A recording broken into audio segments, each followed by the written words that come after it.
Well, good evening, ladies and gentlemen. Welcome to another exciting night of North-South Racing.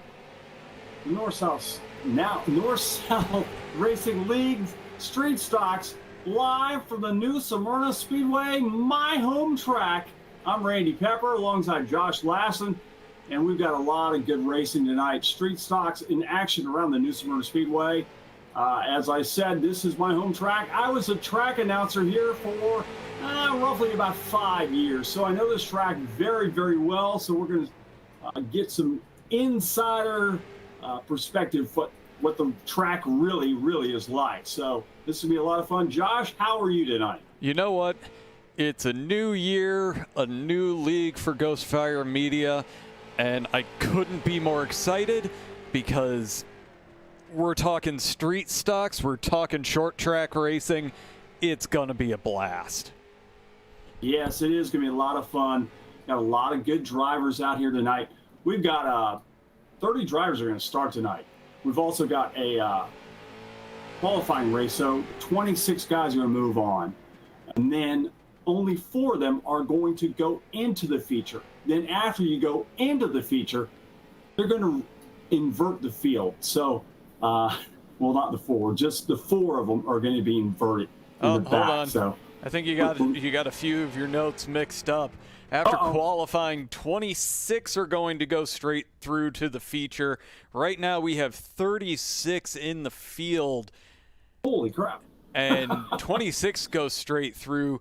The remaining 10 will go on to a shootout to fill those last 4 spots.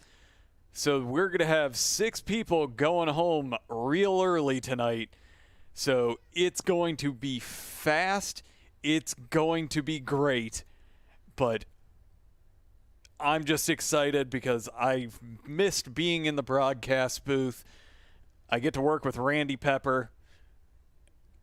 Tonight's going to be fantastic. It's going to be a lot of fun. Yeah, trust me. It's going to be a lot more fun than what it sounds like. They're going to have 40% fuel with the cars tonight and unlimited tires. So those are your stats for tonight.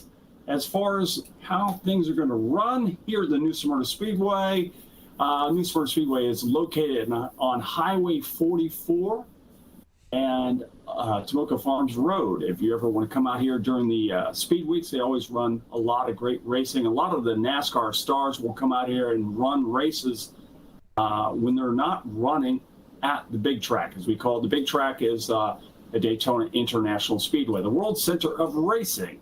And these guys will come out here. So tonight we've got a lot of good drivers trying to get around the New Smyrna Speedway. Dante Curtis, who's had 50 starts. Can you believe that? 50 starts in this league. Well, I mean, given we are in the 5th season, it's not all that surprising. However, what's biggest to go with him, and he was our fastest man in practice tonight, he has 14 wins to go along with those 50 starts. 14 wins. That's 28%. Like, those are kind of stats that I would love to have. Absolutely love. I would like to just have one stat, one, as a win. I've seen it happen. It just wasn't in anything that was officially counted. That's true. That's true. Absolutely. So we'll get to racing here in just a little bit. Josh, how was your holiday, by the way, while we're getting having a little downtime? I'm not going to complain too much because of all of the COVID going on. I got to avoid my family, which is a gift in itself. I spent the holiday in New Orleans. I went down to Bourbon Street and watched the New Year come in and all that fun stuff. And that was interesting. If no one's ever been to New Orleans, it's worth a trip. And maybe just once a trip like me. Once was good enough. I got my fill and I'm done. No more. Don't have to go back there anymore. Yeah, that's kind of what I've heard, and I've also been told it's best to not go on holidays. But That could just be me and my general distaste for being around a lot of loud and obnoxious people. Absolutely. I can understand that totally, man, because it was a lot of loud and obnoxious people out there, Well, for sure. You're used to it. Daytona Beach is not exactly known for its silence. No, definitely not. No, definitely not. We are one of those places where there's a lot of crime and a lot of fun stuff going on. Well, you say crime and fun stuff, but normally those go hand in hand as drivers' meeting is out of the way, so we are getting people back out on track. And one of the things that not a lot of people, unless you've spent time in the sim, realize, Randy probably knows this better than anything, this is not the smoothest of tracks. No, it is not. I have driven around this track many times in 3 different cars. I've been in modified cars. I have been in these kind of street stocks. I've been in these, and I've also been in a regular car. When I used to go around this track in my, I had a Nissan Pathfinder. And whenever I left the track, I would just drive around the track and go out the back gate and go home. So I know this track very, very well. Well, and some of the things that are going to be relatively important for us to keep an eye on is we are running this track at night. So the track temperature is pretty much at air temperature. It's 85 degrees out there. Only about 6 miles an hour of wind, so you aren't going to see one straight be faster than the other too much. But I think the biggest thing we have to watch is the banking here. Depending on the car and the night, sometimes we can get to see that second line really start to develop here. But it's going to be a matter of how good of a run you can get and how brave you are. Absolutely. It's this is one of those tracks where if you decide to cut the track a little too low, I guess you would say, too low off the track and off of turn 4, there's a little patch of grass down there as you enter the pits. If you come off the turn and you just catch that grass just enough, it's going to set the car into a motion you don't want to go into. So a lot of guys are going to have to watch that as they come off of turn 4. Maybe they want to dive underneath somebody. Well, it's not going to happen. I've seen many a car go spinning into that pink and black victory lane they have here in the sim, which I greatly appreciate, but I've never got to park my pink and black car in victory lane here. But well, yeah. It's just because, for some reason, this track, as much as I love it, we don't get along.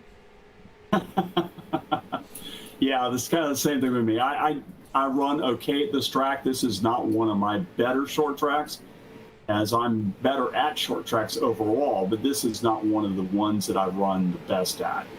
I don't really like tracks that are banked all that much. I prefer flat tracks where you actually have to drive the track and not the just go flat out. So I won't argue that because I'm much the same way, but you have beaten me in many of these situations, so it doesn't matter what kind of short track. You have a tendency to be better at them. Yeah, but you're better at the other stuff, so it doesn't matter. Yeah, well, road racing.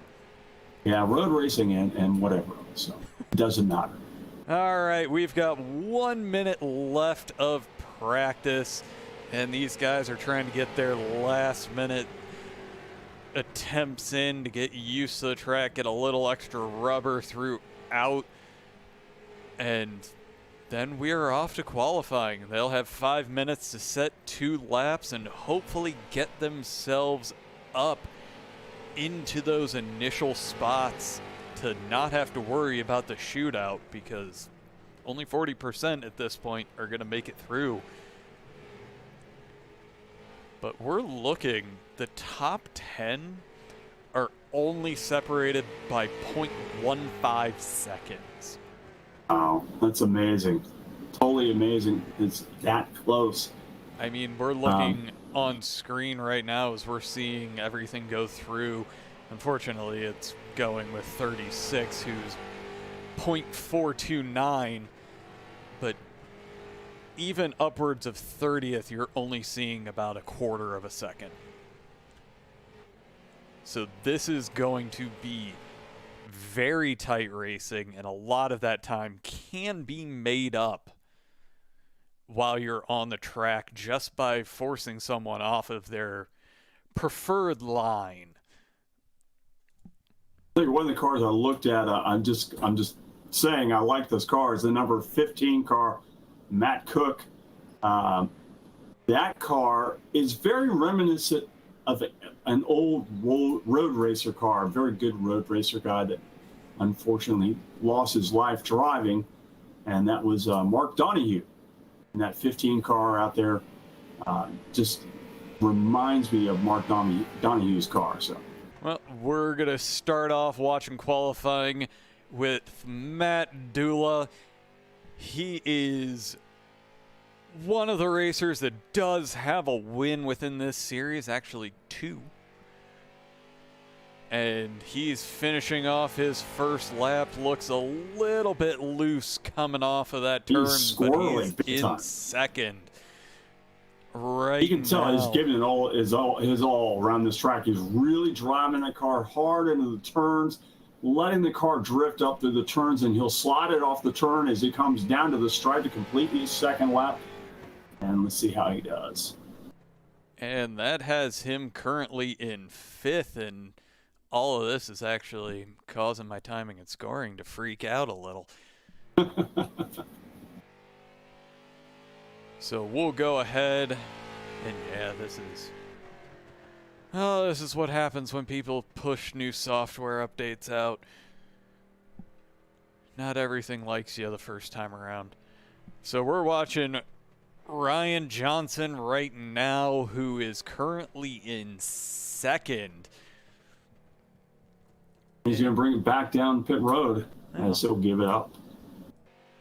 So we'll just keep cycling through who we can actually find throughout this process. And we have Gary Eschen, which I'm going to have to be corrected eventually with these names, who is kind of just inching along right now. So we'll go ahead.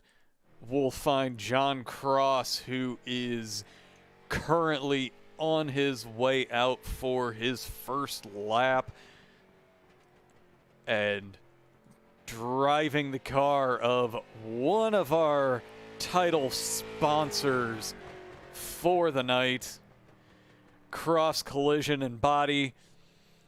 I would make the wild assumption that he is the owner there. Might be like I am. Yeah, just take advantage. And they are based in Minerva, Ohio. Gotta love anybody from this beautiful state of Ohio, if you want to call it that. But we will... Well, you're from there, so aren't you? Yeah, I know. I've got to be nice to it. So we'll go ahead and just keep finding cars that are out there on track. We have Jordan Madren setting his second lap right now and adding a little bit of orange paint to that wall. And right now, Jeff Mathis, and we should be just about done with any qualifying that we have. Hopefully everybody can get these laps in, because we are about at the point. We have Jared Apel, which, again, I'm going to slay names for a while. Randy. Don't feel bad. I will do the same thing. There are some names in here I'm looking at. I'm going, okay, let's like this. The number 24N of Joe Witt. I don't know. I don't know what that is. And the guy underneath him, Brandon Kalinsky.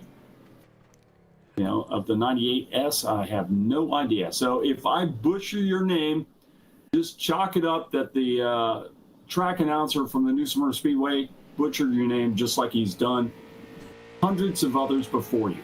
So. And I can attest to that, considering it took Randy about 6 months to figure out how to say my last name. Yeah. Yeah, and your name's easy. I'm aware.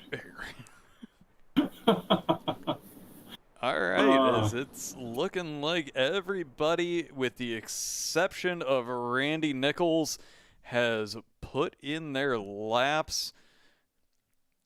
And now it is time for a 15-lap run through. So let's go ahead. Well, we will, while we wait for them to grid up, run through who we have on the grid. So in first, we have Dante Curtis. Second, Ryan Johnson. Third is Jared Apel. Fourth is Dustin Shepard. Fifth is Justin Grosser. Sixth, Will Eastman. Seventh, Thomas Frisk. Eighth is Cody Hubrid. Ninth is Martin. And 10th is Matt Dula. 11th is going to be Ryan Hacker. 12th is going to be Matt Cook in the 15. The 23 of Gary Eschen. And 14th, Joe Witzke. 15th is Brandon Lutsky.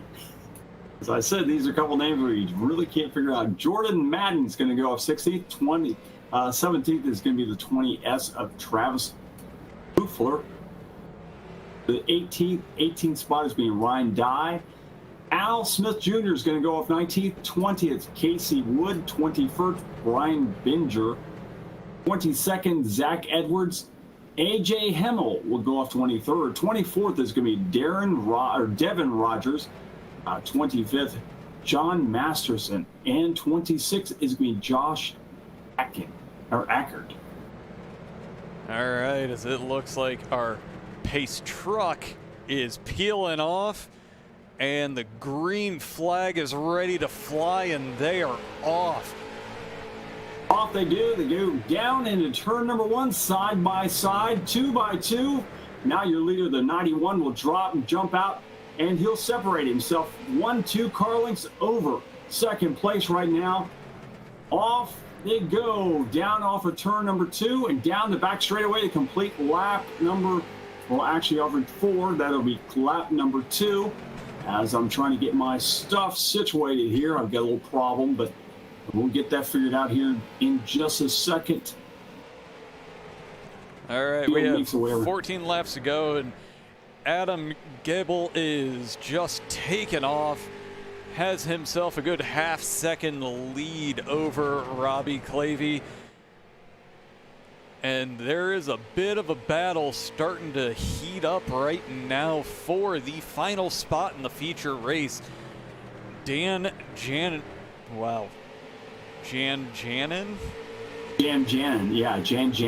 That's what that is in that number 2 car. Under a lot of pressure, and we're starting to see some bold moves going through as Jerry Lyon is trying to throw things down, but it's starting to bunch up even more towards the front with Jeff Mathis. Oh, trouble there. We got one car goes around. That's the number 2 of Jan, and he goes around. He'll slide off, but no harm, no foul. They're back underway. But the caution is out in New Smyrna Speedway.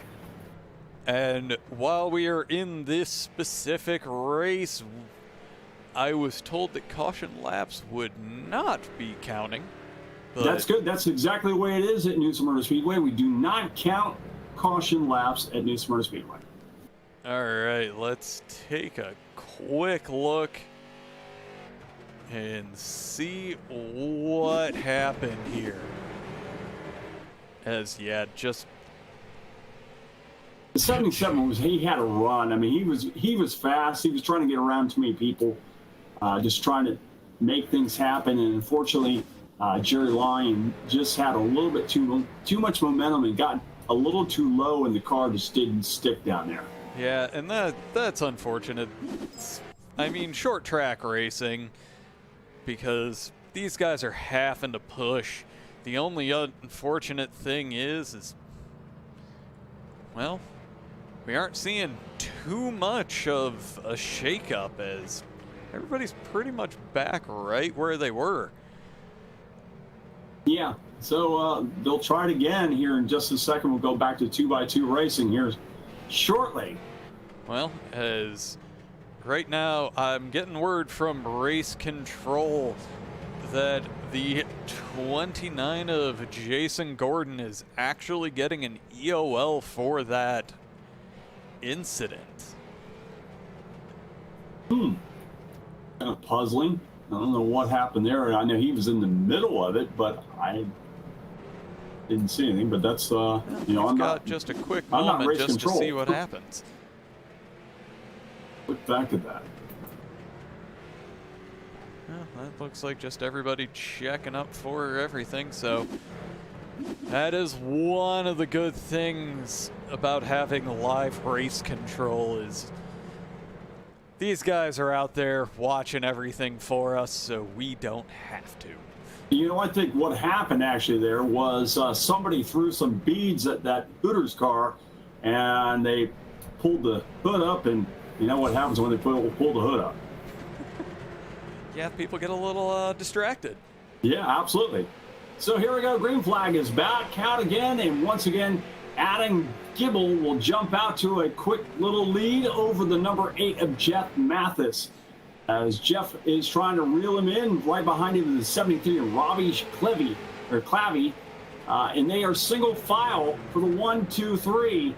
And then back behind them, we've got a stack of cars just trying to work their way together around the track. Back there, the 101 of Jonathan Cross is on the move. And we'll take a look at him back there and try to figure out what he's doing. He's trying to make his way around the 77.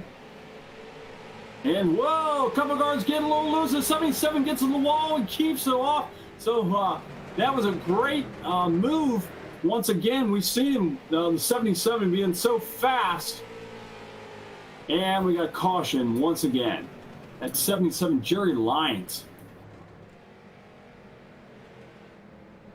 The caution is back out on the speedway once again.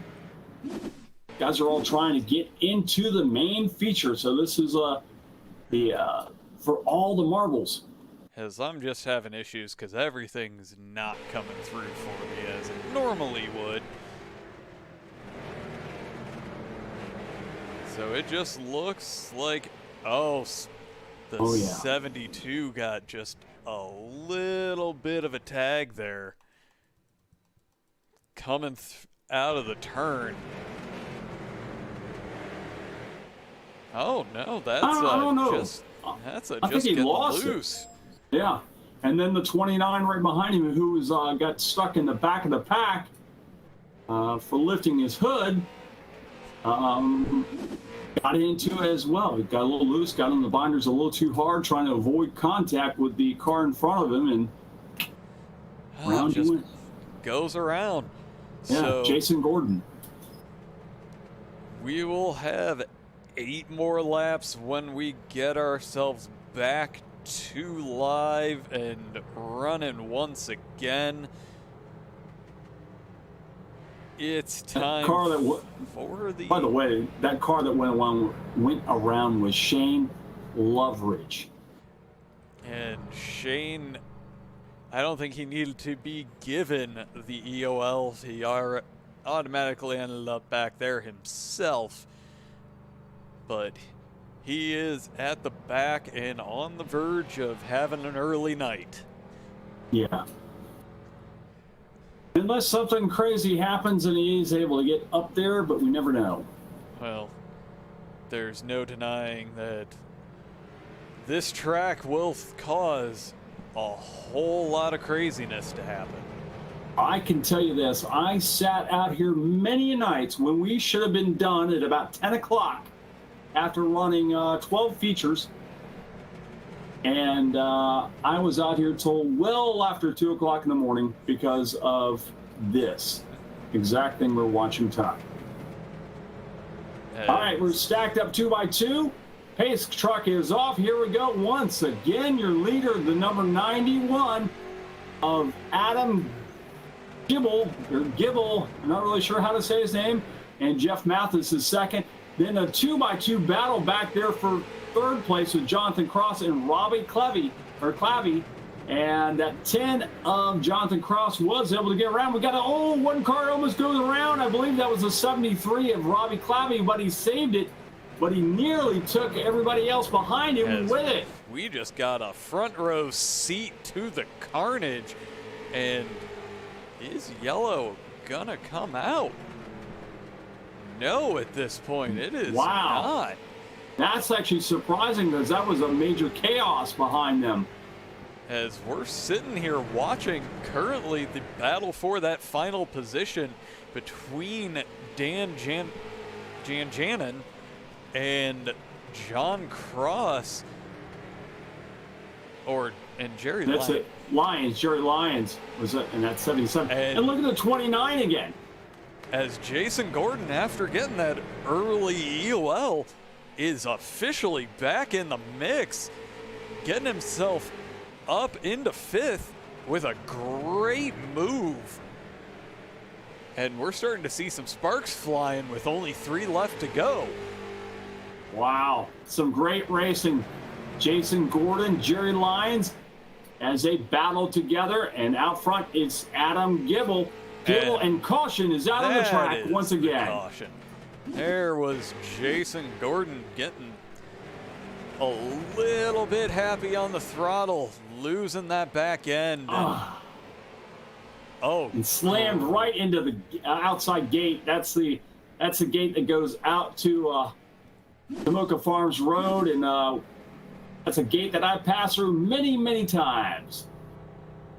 All right, and we've got 2 left to go in this process of figuring out who our last few cars will be, and there is a 15-minute time limit on this, so there's a chance we may not actually get to finish under green flag conditions. That would be amazing. You run out of time. You've worked your way all the way back up. I'm actually talking about the 77 Jerry Lyons, who's really had to battle his way through traffic out here. He's been involved in a couple incidents, and he's trying to make his way back up there and then to run out of time. I mean, right now he is in that 4th place position, so he will be able to get himself back up there. If we finish this way. But Dan in that number 2 is the one that's seen a little bit of chaos and really he wants to go down swinging, not under a parade. Yeah, absolutely. Dan Janet. One that's got to make something happen here. While we're waiting for the green flag to go back out, I want to remind you that Ghost Fire Media does have other racing going on Wednesday night. We'll have some racing once again. Myself and Nick Adams. That's right. Nick Adams will be my co-host for that on Wednesday night. We will be broadcasting. So check the Ghost Fire Media Facebook page or website. All the racing action that we do cover, if you like what you're hearing here. All right, here we go. Green flag is out once again. It's the same story, different time, as the number 91 of Adam Gibble jumps out. Now the battle with the number 2 of Jan Janet gets around the 77 Jerry Lyons, throws him out. Jan Janet looking underneath the number 10 of Jonathan Cross. And the 77 tries to jump back down. Jerry Lyons tries to get around the number 2. Now they're nose to tail. They were side by side there for a second. And I don't think the 77 of that Jerry Lyons is ready to give him up yet. And that little bobble coming out of 2 is all he needed to allow Dan Janjanin to get that final position for the feature race tonight. And those laps went by so fast. All right. So we are actually getting everybody out there for a quick little 5-minute warm-up. And what we 200 will laps. do... 200 laps go by quickly. They do go by quick. I don't recall we ever having 200 laps around the New Smyrna Speedway. I think 150, we had a Hooters Cup race out here for 150. Remember, I think with Clyde Hart Memorial, we run that at 100. We might have run more laps. I can't remember. I know New Smyrna is notorious for having strange races. Had figure 8 races, demolition derbies, enduro races. And if you aren't familiar with a enduro race, it was probably one of my favorite races to call out here. An enduro race is actually every car keeps going no matter what until the car is completely knocked out. And once it is knocked out, it has to stay on the track where it was knocked out. So just imagine that. There's 3 cars stacked up in turn number 2, and you've got to find a way to go around the outside or the inside of these cars if there's room. And if there's not, you got to knock them out of the way to go around it.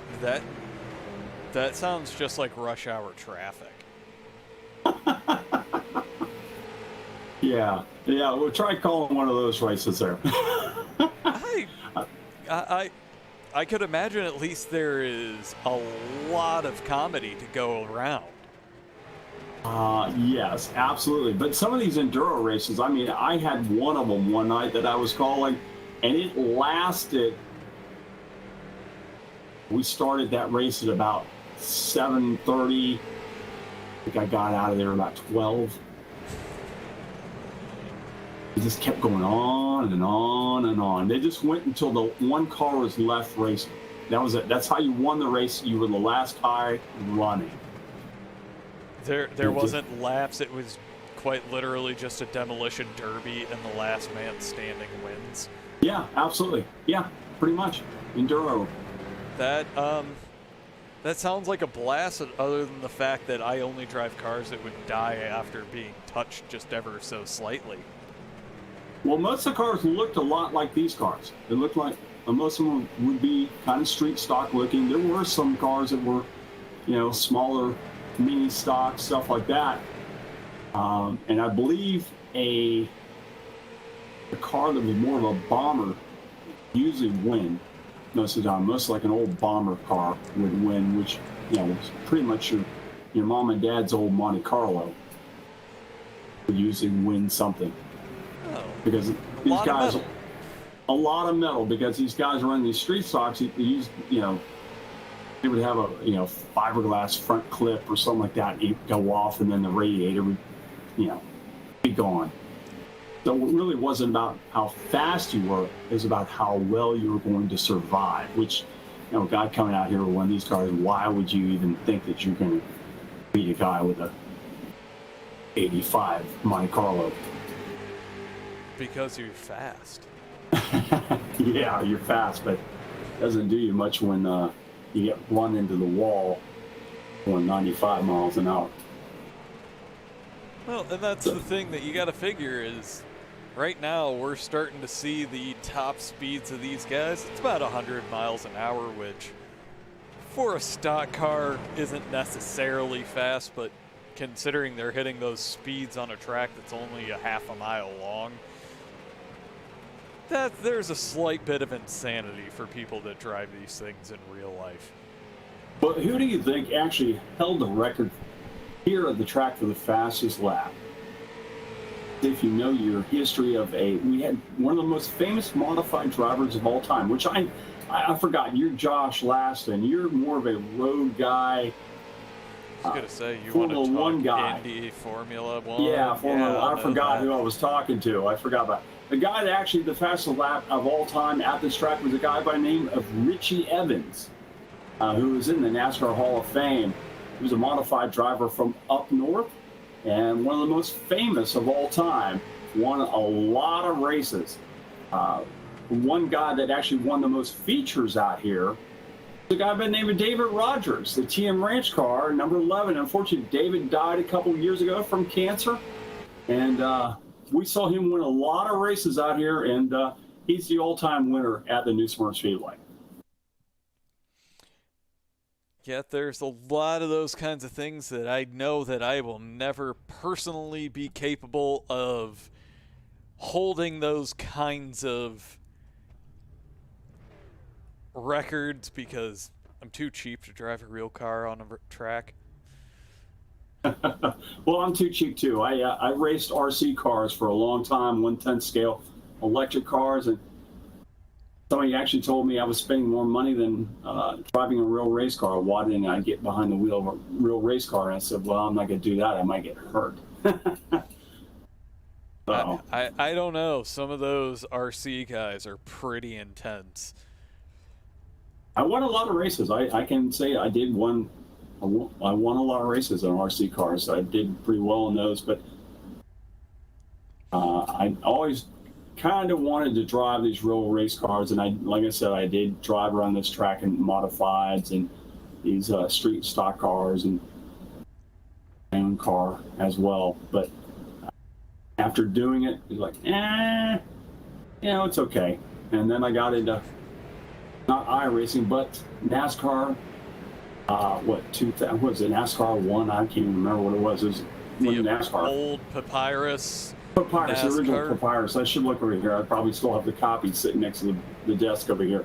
So much of old stuff. All right, we're going to line them up here 2 by 2.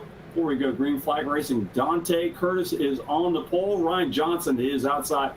Jared Apel. Actually, aren't they going to invert him? We inverted them, didn't we? inverted. It looks like it only did the top 5, but it should have been the top 6.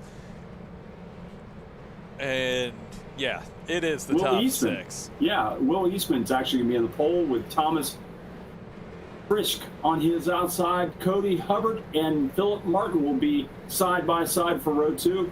Matt Dula in the 17. The number 11 of Brian Hacker will meet row 3. Row 4, it's going to be Matt Cook and the 23 of Gary Eschen. Row 5, well, here we go. Green flag racing just like that, and green is out. As our first feature of the year gets moving.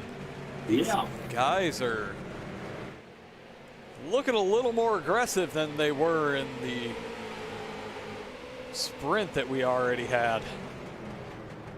Yeah, we got a lot of side-by-side racing as number 13 is trying to hold off or trying to hold on to the second position. As they come across the line for the first time, Justin Grosser leads the first lap, followed by Jared Apel and Will Eastman. Eastman and Apel are side-by-side for that second position. They come off the turn. The 13 of Eastman dives down low. He's not going to be holding position as the number 89 of Dustin Shepard will get around the outside, side-by-side, door handle to door handle, lug nut to lug nut. They are just making their way down the back straightaway as we've got a stack of them back behind them, the 13, the 03, and the 3, and then a host of cars all around the New Smyrna Speedway. And right now, Jared Apel is not giving up on that first position. He's looking high, he's looking low, trying to find his way back up to the front of this pack. And that's causing him to be a little slow. It looks like he may have been able to get a run on the low side. And caution is out. Let's look and see if... There we... Nope, that's not what I wanted. That's what I wanted. Ooh, that was a little bit late there. Let's take a quick look and go to the blimp just to see what happens. It's just a little bit of contact. That was Thomas Frisch And we have somebody showboating, trying to go in reverse through that whole process. That is the number 3 of Ryan Johnson, who ended up running in reverse, and there was just a whole lot of chaos right there. And we're starting to see, actually. Now the laps are being counted in the feature here. They did not count in the qualifying event, but they are being counted now. And thank God for that, because otherwise we would be here till about 1 or 2 o'clock in the morning following this race. And we're already pushing bedtime for both of us, Randy, so. Absolutely. But I'm actually really excited because it's early, but it doesn't look like any of these guys want to give up any positions at any point throughout the course of this race. No, I don't think so at all. I think, Justin Grosser is out there leading right now. Will he be there in 15, 20 laps? Who knows? I mean, our pole setter, Dante Curtis, is now making his way through the pack. He is running in the 4th position. How many laps do we think that he is going to need to get up there to try to take that lead? Well, unfortunately, I haven't got to watch these guys, but I've seen his type many times in these situations. I honestly wouldn't give it longer than 20 laps before he's truly fighting for that first position. Yeah, it's not going to take long. I got a feeling that that car is going to be up there fighting for that lead very, very soon. It's going to start on the outside of row number 2 and then 03. The field is stacking them up 2 by 2. Hayes truck pulls off. Here we go, back to green flag racing, side by side across the line. The 38 of Justin Grosser gets out there, but he's not getting rid of that 51 of Jared Apel. Apel down on the inside. They're side by side as they go down the back straightaway into turn number 3. And Apel gets a good run. He's got him by a nose, and he'll take him back across the line to complete lap number 10, still side by side at New Smyrna Speedway. And we made comments about how long Dante Curtis is going to sit there laying in wait. He is right there on the bumper waiting for one of these guys to blink so he can take over whatever position is available to him. And the longer these guys run side by side, the more opportunities he's going to have to just wait and pounce. Curtis is smart. He's running that outside line, going to save the tires. That inside line is just going to eat up those tires. The longer that 51 of Jared Apel runs the bottom, the worse it's going to be for that car, because it's just going to chew and chew and chew and chew of those Goodyear tires as they come down the back straightaway. It's still side by side for first. Jared Apel on the outside. Curtis or Grosser down on the. Oh, look at that. The Grosser goes high, gets down into the 89, but he hung on to it. A great save by that number 38 of Justin Grosser. And that's going to open up that door for Dante Curtis to get himself back up into the lead. The inverted positions hurt him a little bit, started him in 6th, and we're starting to see him already getting itchy to get on that outside and take away Jared Apel's lead.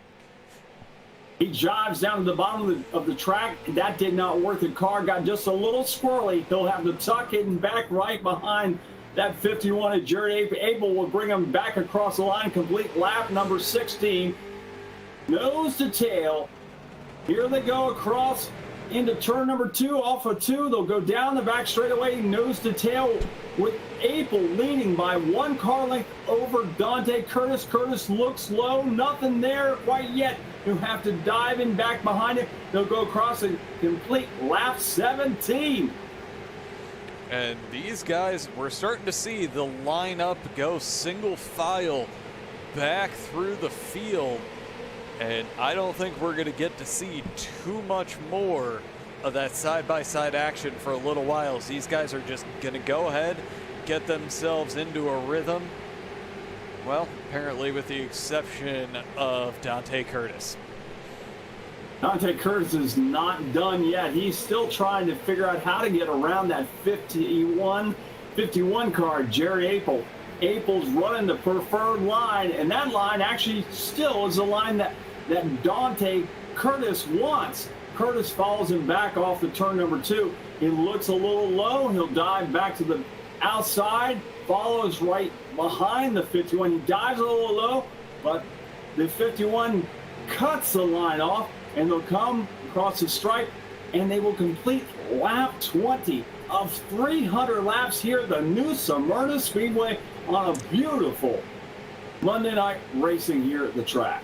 Well, as Dante is just not given any space or any room for error, and every time he starts to get right up on that bumper, Dustin Shepard is closing that gap ever so slightly whenever he seems to be getting held up. I'm wondering if these two guys are just a little bit faster at this point, but not really wanting to go too hard, trying to get around and ruin those tires. As we're going to have to wait and see what a fuel run looks like for these guys. Dante Curtis is also, he keeps looking to the bottom of the track thinking that he might get something coming off that turn to try to get around. It's another run. They know they're going to have to probably pit somewhere along the line tonight. I don't know if the tires, they have unlimited tires. I guess you go ahead and get them while you got them there. And they will help a lot here in the new Smyrna Speedway. They will help a lot, especially for these guys that are deciding to run that lower line. As you see, the 51, our leader, Jared Apel, is trying to run that. He's flirting with that bottom of the track because he knows that Dante Curtis is eventually going to get a better run off the turn and try to get around him.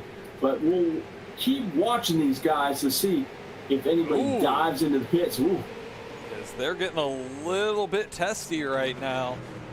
And Dante Curtis, and he's going to try to make the move, get his nose down below the 51, gets it done.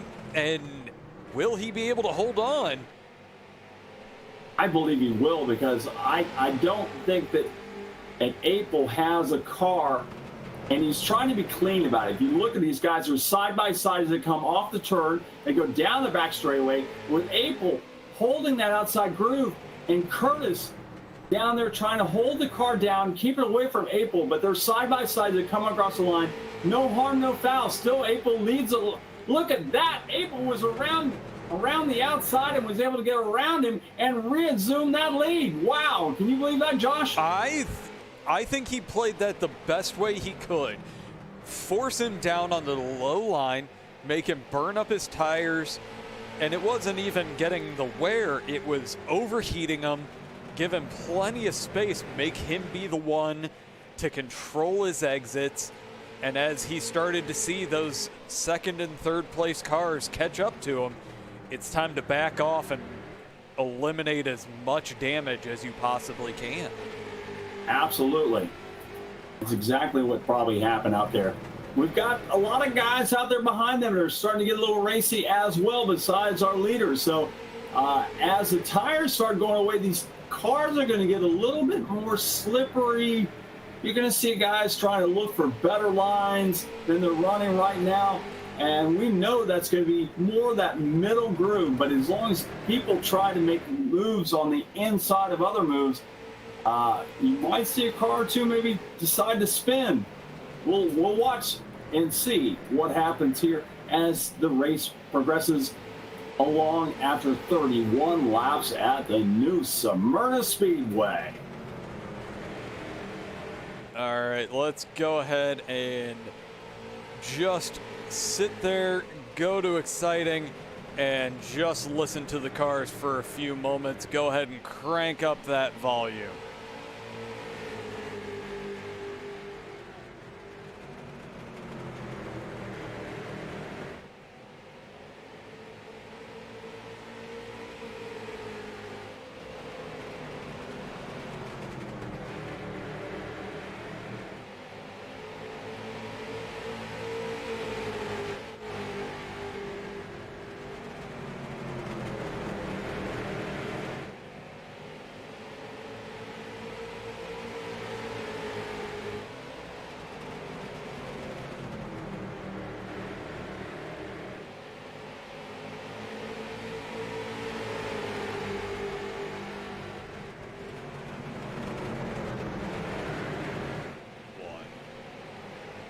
Here we go, a good battle. Once again, Dante Curtis going to try to make it work this time. He had a great run coming down the back straightaway and off of 2. Now off of turn number 4, he will take the lead for the first time tonight. Dante Curtis now leads the field by a 1-2 car length as he got around Jared Apel. Apel is going to lose ground to Dante Curtis. Now he's going to make it a 5 car length lead here at New Smyrna. He pulls the car down to the bottom of the track. So now it looks like Apel may be falling into the hands of Dustin Shepard, as Shepard has caught the 51 back there, as Dante Curtis is now pulling away from the field.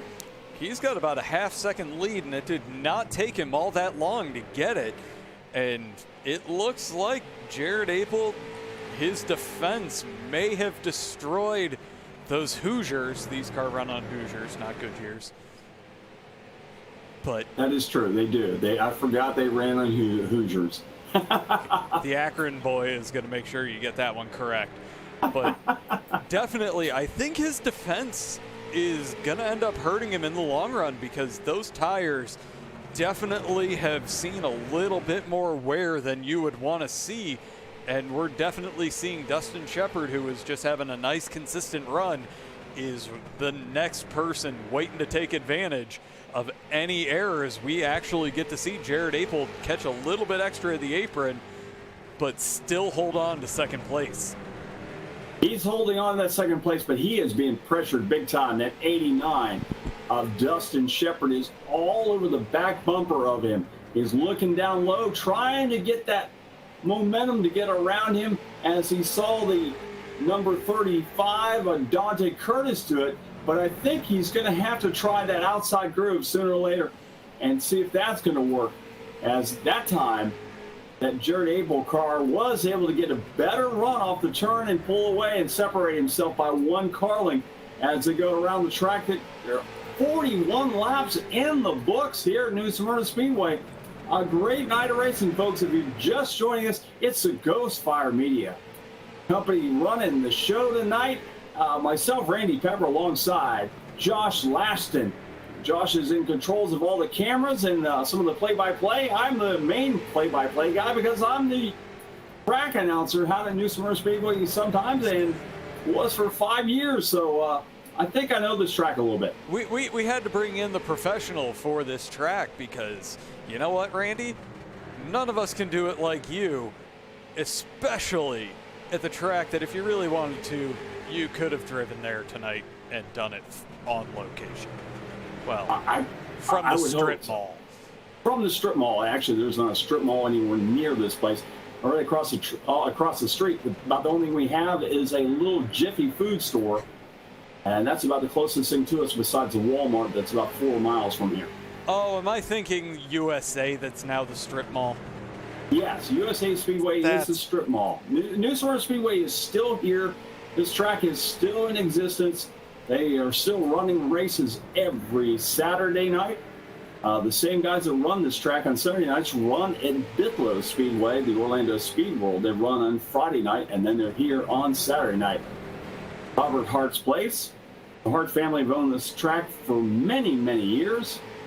And Robert's got to be getting up there in years right now. I'm sure he's got to be at least 190 years old. So the only question is, Randy, how are the hot dogs here? Hot dogs are really good. The cotton candy was actually my favorite here. The cotton candy is awesome. All 26 flavors of cotton candy that they serve here, awesome. And the chicken fingers are also one of my favorites. And don't forget, as we get down into the laps, as we get to about lap 170, we could probably, by that time, Robert will probably give us the okay that all food is half price at the concession stand. So about 170, look for that, where you can make your way down to the concession stand and get your hot dogs, your hamburgers, your chicken fingers, your whatever we're cooking down there tonight. You go get it half price at 170. As we are about to hit the 25% mark, it looks like everybody's just starting to hit their groove.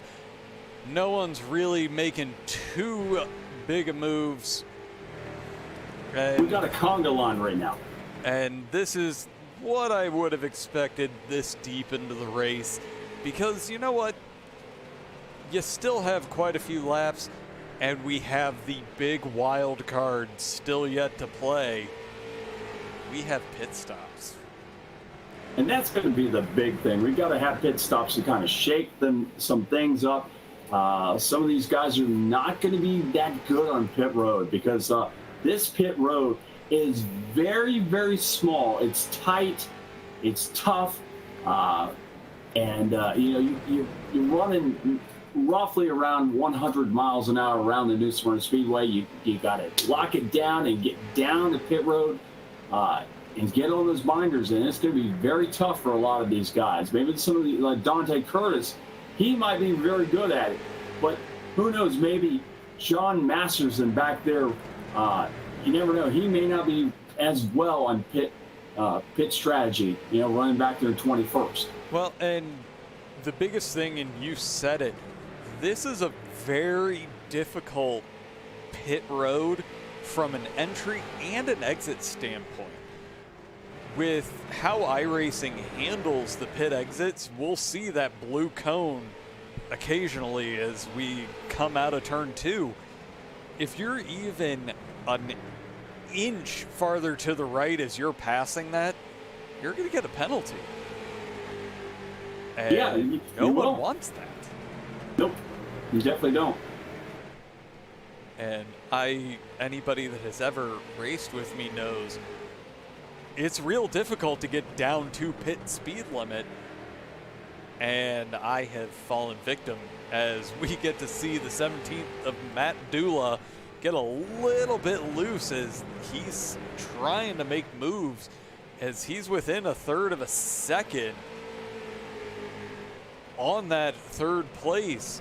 And these guys are starting to get quite a bit racy here. Yeah, we got a good battle back there. Is that 17 is a little loose as he was in qualifying. His car was pretty loose back then, and it's still looking pretty loose as now they've settled into nose-to-tail racing. But these guys are not. This is the closest battle, and it's for the final podium position for the night. And we just had a fourth car enter the picture, and this is the story of who protected their tires the best to this point.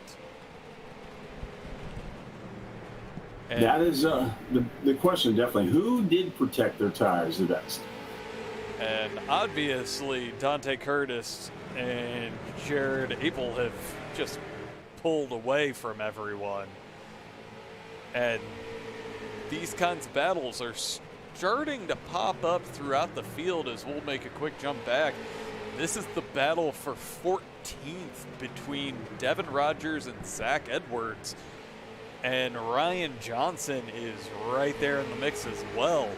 But these guys are going side by side deep into this race. And no one wants to give that inch and give up any opportunity as we're coming towards the pit strategy for the race. We're going to see pit strategy pulling out here soon. No doubt about it. We're going to see some guys are definitely going to start pitting before long, because these tires have to start going away big time. And fuel is going to come into play here shortly as well. I would lean more towards the tires being the bigger issue. These street stocks are notorious for being terrible on the rears. And no matter what, these guys, they're going to gain some serious time from taking a pit stop. Even though, actually, as we look at it, they're only about a half second down from their fastest laps right now. Which is actually kind of amazing. They're actually still that fast. About 3/4 of a second down from their qualifying speeds, which is telling me that it's a little bit different from what you would have anticipated. And everybody's taking a little bit of a breather to make sure that they can protect their gear. But again, certain people as we're going back with our leader who's in a little bit of a hornet's nest of lapped cars. Yeah, he's going to make his way through a lot of these cars that are a lap down, or going to be a lap down as he gets around them. And he's got a couple guys right up in front of him. That number 2 who ran so well in the qualifying, he's got to get around him. He'll make sure work of him, and he'll now work on that number 48, that Coca-Cola machine. Well, and these are... Oh, yellow, caution. Out, A.J. Hamill looks like may have just had a little bit of an issue. Am I missing something? Ooh, couple cars went around. Oh, that time it actually went to the right place. That makes me happy. Oh, and he got hammered afterwards.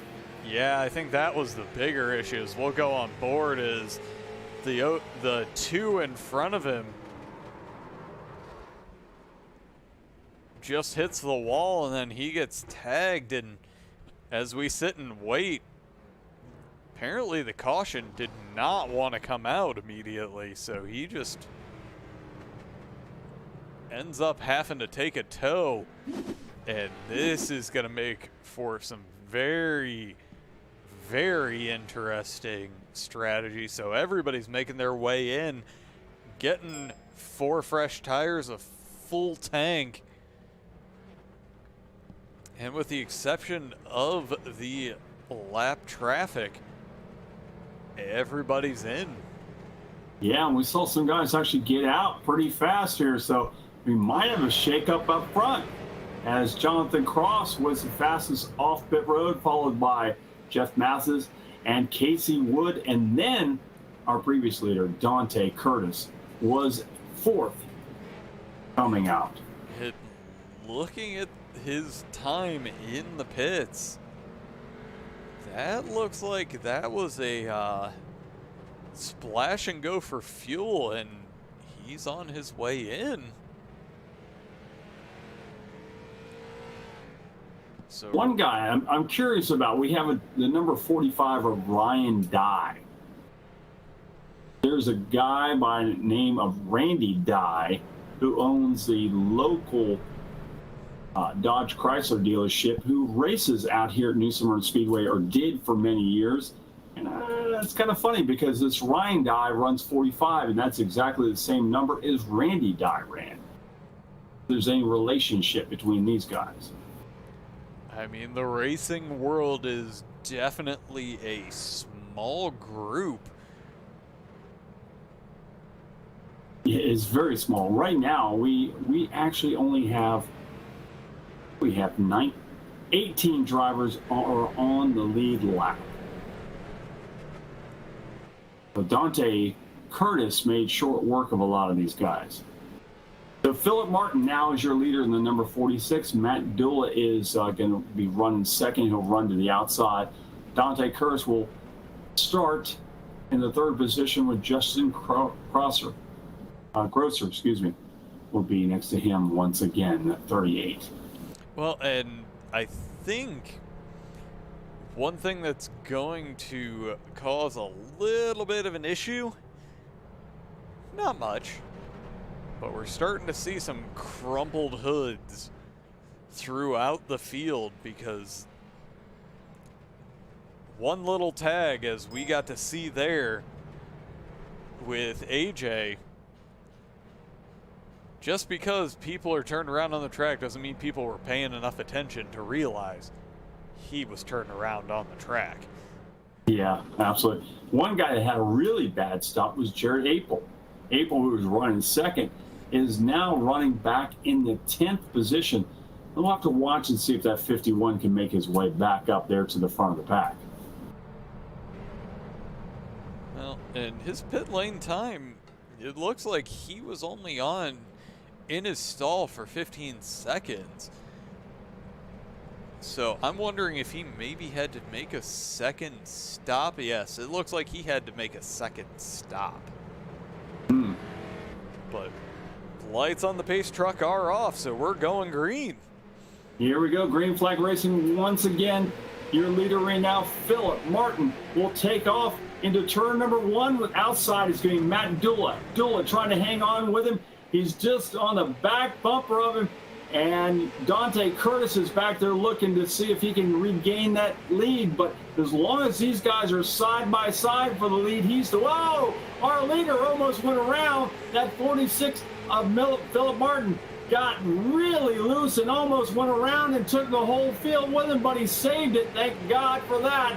As Matt Dillon now is your new leader of their single file for the 1, 2, 3, 4, 5 positions as they come off of turn number 4 to complete lap 75. And we've reached the conga line point for the most part through this field. But I'm going to go back as where we start to see everybody going side by side right now.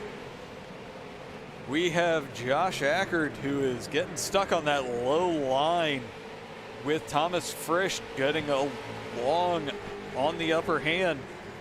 And the longer these guys get stuck on that low line while they're heating up the tires, the farther they may end up dropping back through this field. Yeah, they got to watch it because Dante Curtis is now taking that second position, and he's going to set his sights on Matt Dola as caution comes out on the track. All right, let's take a quick look, see what happens here. Just gets a little bit squirrely coming out of turn 4, locks him up, and luckily no damage there to anything other than some tires. Maybe might have hurt his ego a little bit. Well, it might have been a code brown to where there may be some new pants needed, but that's about it. Yeah, absolutely. Oh, I got some pit stops actually still going through. Some guys actually jumping on pit road, get some new fresh tires. Might as well, they're unlimited. Get what you can. Well, yeah, if you're sitting there and have the opportunity, there was a lot of hard racing towards the front there, so why not Philip Martin, Devin Rogers, Josh Ackert, Adam Gable, Will Eastman? Like, these guys are the last ones on the lead lap. They're going to get their position back. They aren't really going to lose much, so why not? Yeah, why not? Just take the tires and go out there, see if you can gain a couple positions because you got a couple laps, fresher tires. Go ahead and take it on now. And they're free like government money. For all we know, this could also end up being the difference between making the end of the race on fuel and not. Absolutely. 80 laps down of 200 at the New Smyrna Speedway with your leader right now, the number 17, that of Matt Dula. Abdullah the Butcher. I wonder if anybody's ever said that to him. How long will it take Dante Cooper to try to get around that 17? Matt Dula. Dula's going to have to try to hold off Dante actually looks like he may have a little bit of scrubbing on the side of that car. I'm not sure if it's the stripes on the car or not. Maybe not. But I know he's had some close racing tonight for sure. Well, and it helps if I get the right suspension. That's just the stickers on the car. Nothing more than that. All right, good.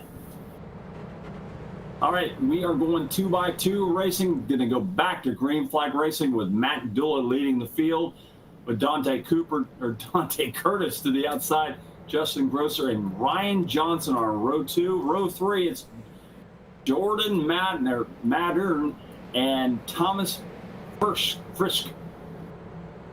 Some names I have to get used to. All right. Pace truck is off. Here we go. Green flag racing. And that number 17, the Matt Dula, gets a really good run. He jumps out to a half a car length lead over Dante Curtis. Now Curtis is going to have to try to figure out how to get around him as the third place battle of Justin Grosser and Ryan Johnson. They are side by side. And then we got side by side all the way back around the racetrack here at New Smyrna Speedway. And these guys are apparently just not wanting to take it easy and just try to gain all these positions. We may be reaching the fun point in the night as a driver that, you know what, I have a feeling cautions are going to be coming left and right throughout the rest of the night, so I got to take positions when I can get them. And bite your tongue there. You don't want to say that word, caution, as it looked like the three of Ryan Johnson was able to get his self into a good position as Dante Curtis is up there working on our leader right now. Matt Dulla's got his hands full with that number 03 of Dante Curtis. And we've seen it. He's patient, but it's looking like that patience is wearing a little thin right now, and he is not wanting to wait. He wants to get himself up into that first place position and just start pulling away like he did the first time around. He's definitely looking for any advantage he can get. He's not even coming all the way up off of the turns, hoping that there's some kind of an issue. And I don't know if I'm seeing the wrong things, but it looks like we may have had some wrecks, but no caution out there. But Dante Curtis, he is really getting a great launch off of turn 4 specifically, and he's just waiting for that one little bobble for Matt Dulla, and he's late apexing that turn amazingly right now and getting a great run, but he's not really able to capitalize into turn 1 like you would think he would be with where he is.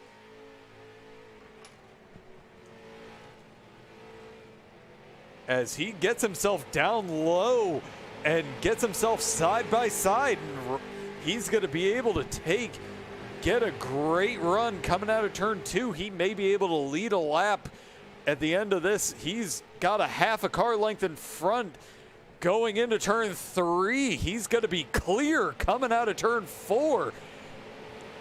Dante Curtis is going to regain the lead of this race. And he runs a little bit wide, and that gives the opportunity for Matt Dulla to get down below, but he's not able to get himself up and running the same kind of line off of that low line that Dante Curtis was. And he's now starting to feel a little bit pressure from Ryan Johnson in that number 3, who is a name we haven't really got to talk a lot about tonight, but he is on his way forward and starting to put some pressure on the 17, who gets a little bit loose coming out of turn 4 and is working and really doing everything he can. He's not going to be able to get himself back up to Dante Curtis, but he is trying everything in his power to keep Ryan Johnson at bay for another lap, and it looks like he may actually have his work cut out for him, as every turn Ryan Johnson is dropping a little bit lower and getting a little bit hotter coming out of the turns. He's using that bottom lane as much as he possibly can to get himself up and into fighting position. But the longer that this is going on, that's given Thomas Frisch a little bit of a chance to close down the gap. But as he's coming under pressure from Justin Grosser in the number 38, as caution is out, we'll have to wait and see what happened here. Oh, that's just one car. That's Jeff Bergner just getting loose in one of those positions that unfortunately I know all too much about getting loose coming out of turn 4, as this is setting off a chain reaction of cars coming down pit lane, and we'll go ahead and set it right there and get to watch this run off of pit lane. And we're just going to go ahead and take a quick break while we're under caution.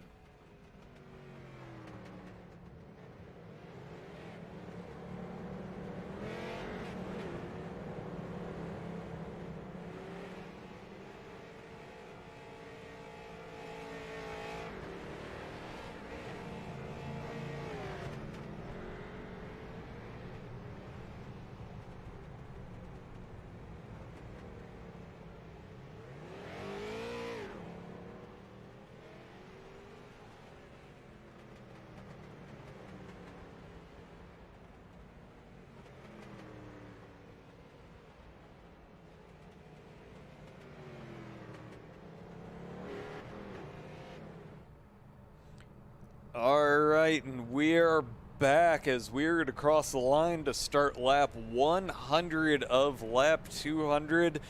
I do believe that my co-broadcaster may have had some technical difficulties, so I lost him for a short while here. So, unfortunately, you get me for the next few laps while things are straightened up. But that's all right, as after that last caution, the 54 of Thomas Frisch is taking over the lead, and in second and back up is Jared Apel, who actually did pit at lap 79, which is 13 laps fresher than our leader. But everybody after that point pit with this caution, so they are going to be up and ready to rock as the lights on the pace truck are off, and we are going to go green as the green flag waves, and Thomas Frisch gets a great jump, gets a 1-2 car length lead, dives down from that outside lane, gets Jared Apel behind him, but Jared Apel, sorry, I'm fighting with a cat here, and Jared Apel is under pressure as we see a little bit of chaos. We're going to go ahead and end up keeping it green, but there was some contact, and that's causing a little bit of a 3 wide to happen as caution is out. I would assume for a little bit of that chaos that happened there. That might have been it for sure. I don't know what happened to my mic there. Just cut out for a second. Not really sure why it decided to change directions. But it did. Yeah, it's all right. I had it under control without you.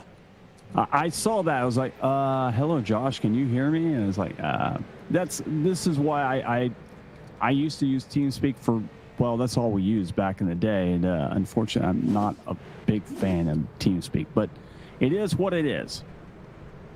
Yeah, and there's, honestly, with the exception of this little hiccup, I actually kind of like it, but as long as it doesn't do what it just did. So yeah, I'm fine taking over for a little while. Yeah, but eventually your voice is going to go bye. Probably a little faster than I want to admit to. You know, it's past our bedtime here. So our, usually, East Coast time, it's 10:10 in the evening, and usually, Daddy Randy's in bed by 9:30. So, and I know Josh, Kitty Daddy, is usually in bed by at least 10. Yeah, I mean, there's nothing wrong with admitting that at the age of 37, I go to bed way earlier than many people that are double my age. I was like 37. When I was 37, man, I was still on stage. Let's see, 10-10. I was just, getting ready to get off stage for the headliner to go on. Yeah, well, Randy, not everyone lived the awesome rock and roll life as deep into their life, actually. Actually. The best way I could put that one. Yeah. That's probably the best way to say it, deep into my life, as I'm still doing the same thing that I was doing back then.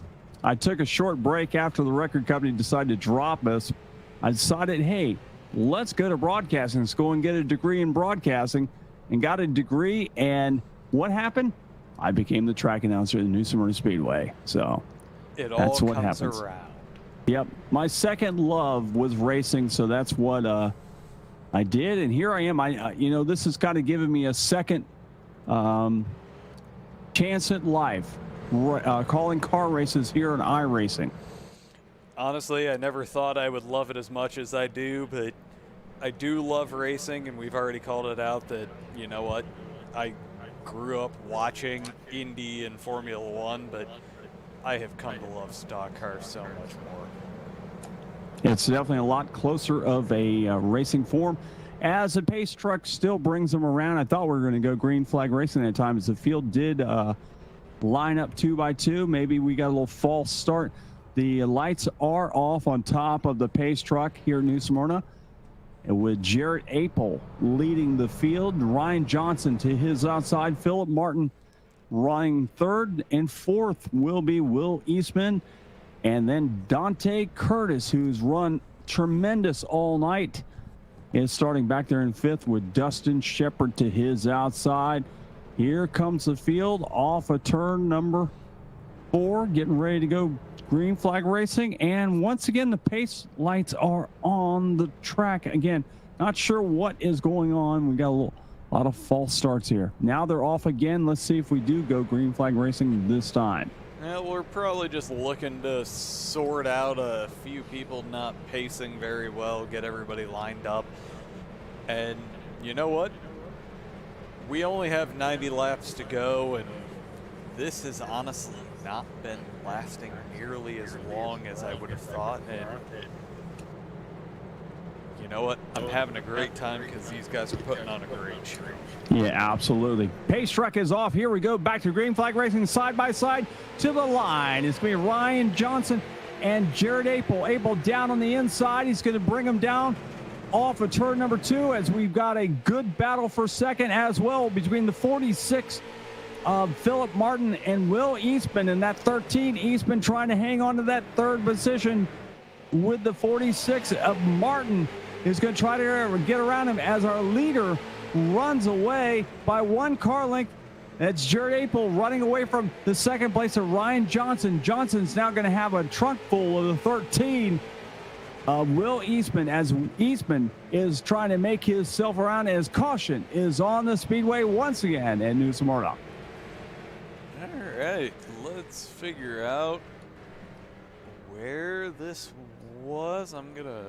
It's not wanting to show itself, so yeah, there we go, found it. Just not immediate, because apparently software hates me. This looks like he got a little loose. He got down there and hit the bottom of the track and stacked them up. Ooh, he hit that inside cut across where the pit road, or the pits, all lead out to the back gate here in New Smyrna. And man, he nailed that wall with a ton. Well, and he got lucky, or unlucky, since he ended up towing anyway. He was only about 2 feet away from getting sent into the ether and falling through the infield that iRacing loves to do, and I won't deny that there's been a few times I've actually tried to perfectly drift my way into that hole during practice. Yeah, going there to the concession stand that we have inside the track, that and the scoring after the races. We have scoring down there, and also the tech By the way, there is a claim rule tonight. So whoever wins will have to go through tech and will have to pass. And if you don't pass, whoever comes in second. So say if we just right now we ended the race, Ryan Johnson, if he won the race and went down and went through tech and did not pass, then Philip Martin gets to claim his motor, that number 3. So that's a bad thing that happens out here in New Smyrna. Well, I mean, the stewards are always going to have their way, and sometimes, people will get a pass just because they fit the narrative. I have a few examples that I know that Randy would be able to say that NASCAR has given a few wins that maybe shouldn't have. Kind of like Formula One on their very last race of the year. Yeah, let's not talk about that one, because that was oh my God. As much as I wanted that result, I didn't want it that way. It's almost like Brock Lesnar coming back last night and winning the championship, the WWF champion or WWE championship, when he shouldn't have. But doesn't matter. That's to no tell, whatever. As the pace truck has turned the lights out, we're 2x2. Here we go back to green flag racing. Ryan Johnson down on the outside, and that 46 of Philip Martin down the bottom. And just like that, Ryan Johnson is able to pull away by a half a car length over the 46, and that's what the good thing you want to see, because guess who's stalking them both?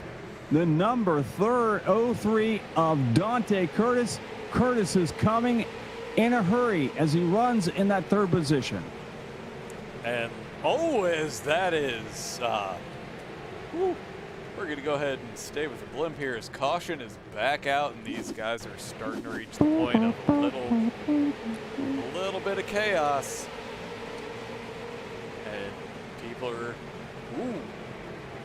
that looks like I can't tell if that's a 16 or a 91 right there, that ultimately just gets loose, tags the rear end of Al Smith Jr. and goes around. And yeah, that was the 91 of Adam Cable. Just lost a little bit of traction. And as he starts to come around, that is going to be a problem. Then number 3 is actually pitting while all this is going on too. Ryan Johnson, who is running so hard and so good, now is getting new tires. There's a little strategy being played there. Well, and hopefully for him, 80 laps is all the more you need to do on a stint, and we're starting to see everybody getting a little more aggressive, so there may be some cautions. So it could be early if we go green, but it could also be the right call if we start to see a bunch of cautions coming through, which please no. Everybody's doing a fantastic job out there when we're green and giving us a lot to watch, but and as more and more cars go a lap down, 17 cars are on the lead lap right now, so you're not going to lose that much ground. No, and as long as you can line yourself up in that group with no laps traffic between you and them, it's worth the risk. But yeah, I think it's officially time for everybody to go ahead, get a little bit more of your rhythm back, and then wait. Yeah, absolutely.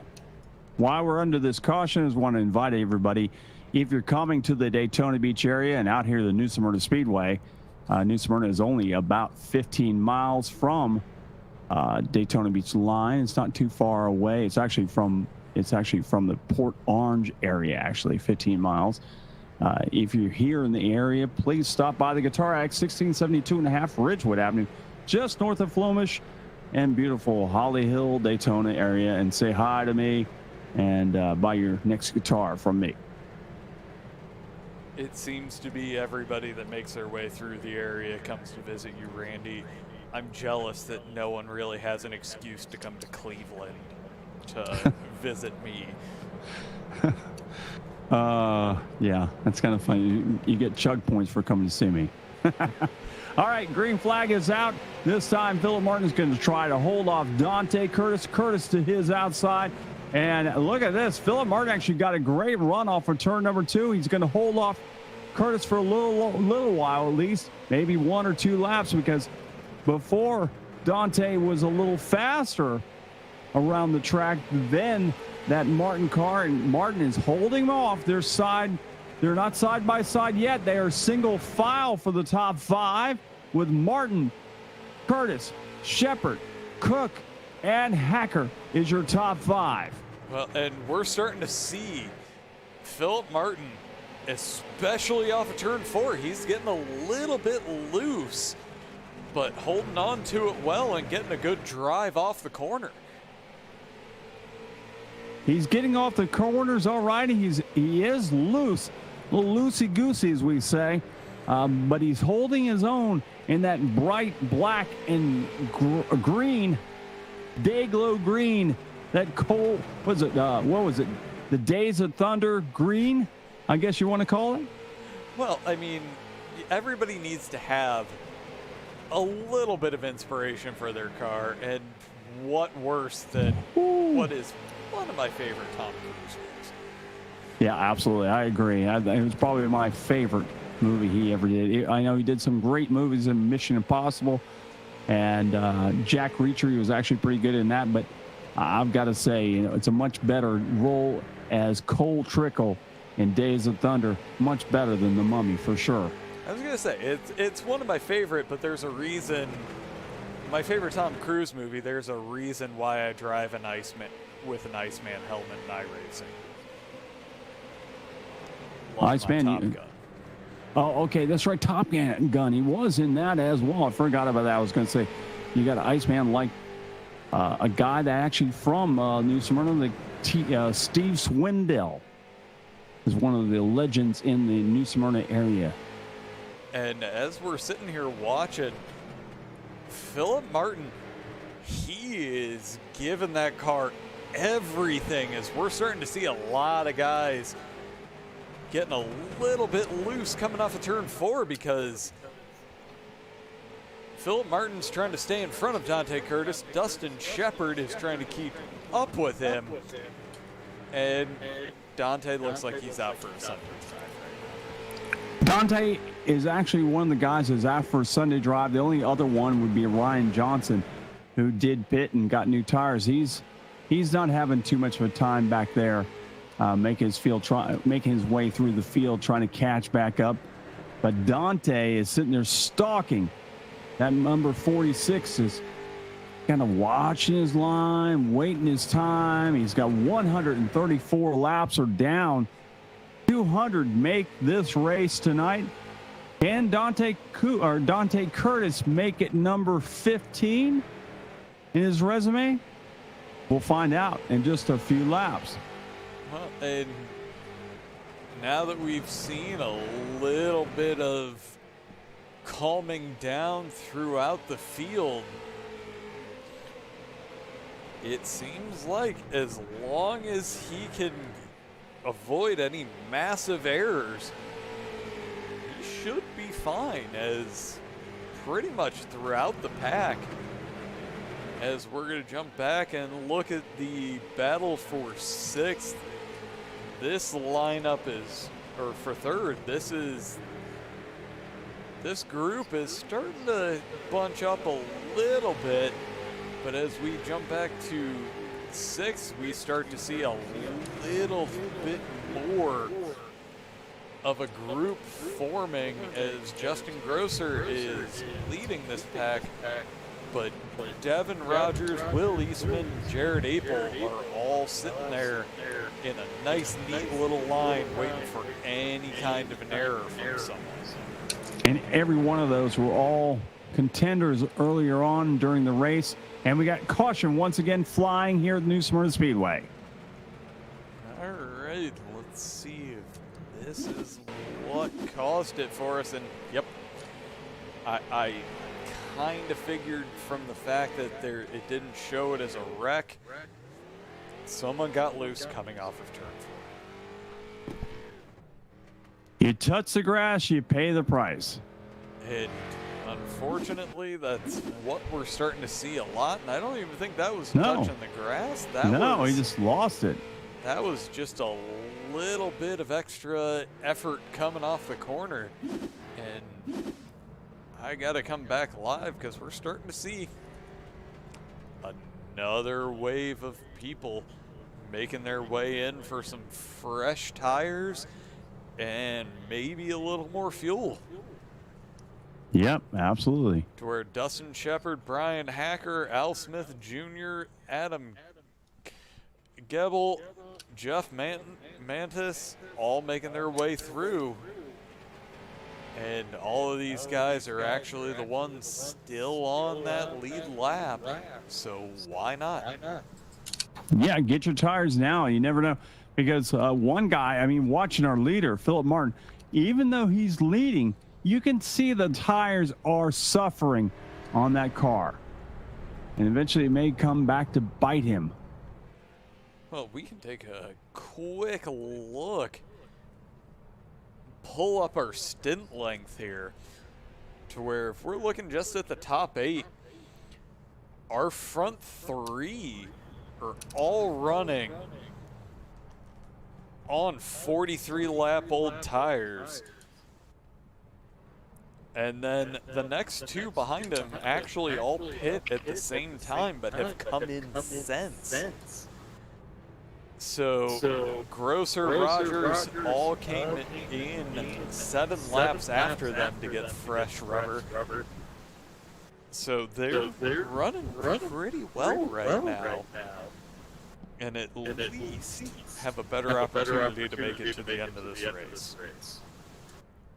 Yeah, absolutely. They have a definite advantage at that as we speak now. Pace lights are still on top of the pace truck around the New Smyrna Speedway. And we will go green flag racing here in just a few laps, maybe one more time around as the field starts to stack them up side by side. Lug nut to lug nut, window net to window net. And we'll go back to green flag racing at New Smyrna Speedway on a beautiful Monday night in the North-South Racing League. I'd like to thank them for having us here tonight. I won't be back here next week. Next week will be Adam Wood at the helm with Josh Lassen, as this is their home. Unfortunately, Adam could not work tonight, so I'm here substituting. And I'm glad I did. Well, and Adam Wood off pulling those long shifts with the Army to, protecting the country and all of that fun stuff. That's a lot more important than me doing this for sure. As we're going back to green flag racing, pace truck will pull off. Here we go. On the gas they go.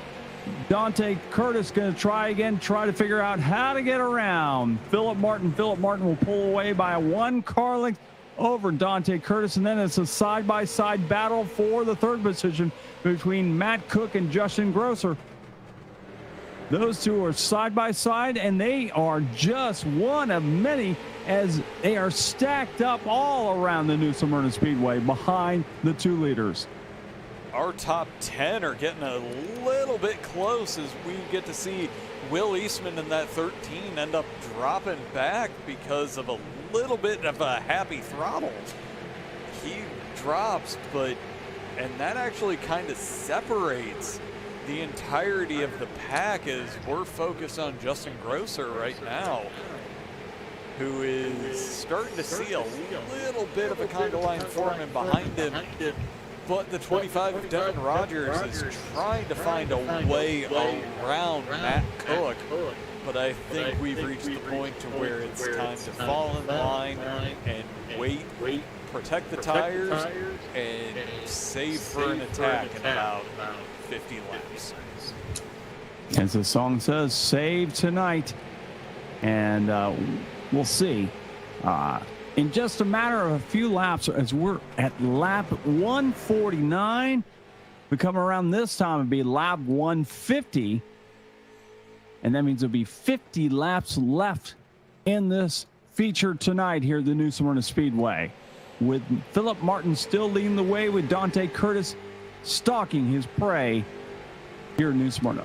And he really is not giving any kind of an inch. He is not going farther than one car length, and he's dropping significantly lower. As we've seen tonight, he has mastered that launch off of turn 4, which has been so problematic for quite a few drivers tonight.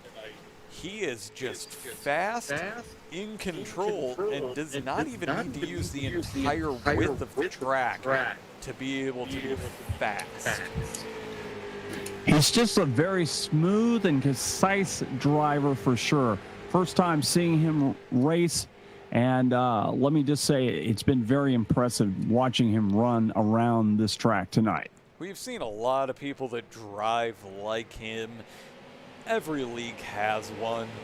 Sometimes they get a little bit boring because you know that they're going to be there, so we're going to go ahead and make a quick jump back to Justin Grosser, who right now is actually just leading the conga line for third on back, and we'll hit the drone chase camera to see what everybody's doing. And caution is out on the track again. Right as we do that. That looks like Mr. John Masterson, who was actually had an early good run going. Oh, it was actually in front of him that was the problem. And that was Travis Hoffler, who just gets a little bit loose.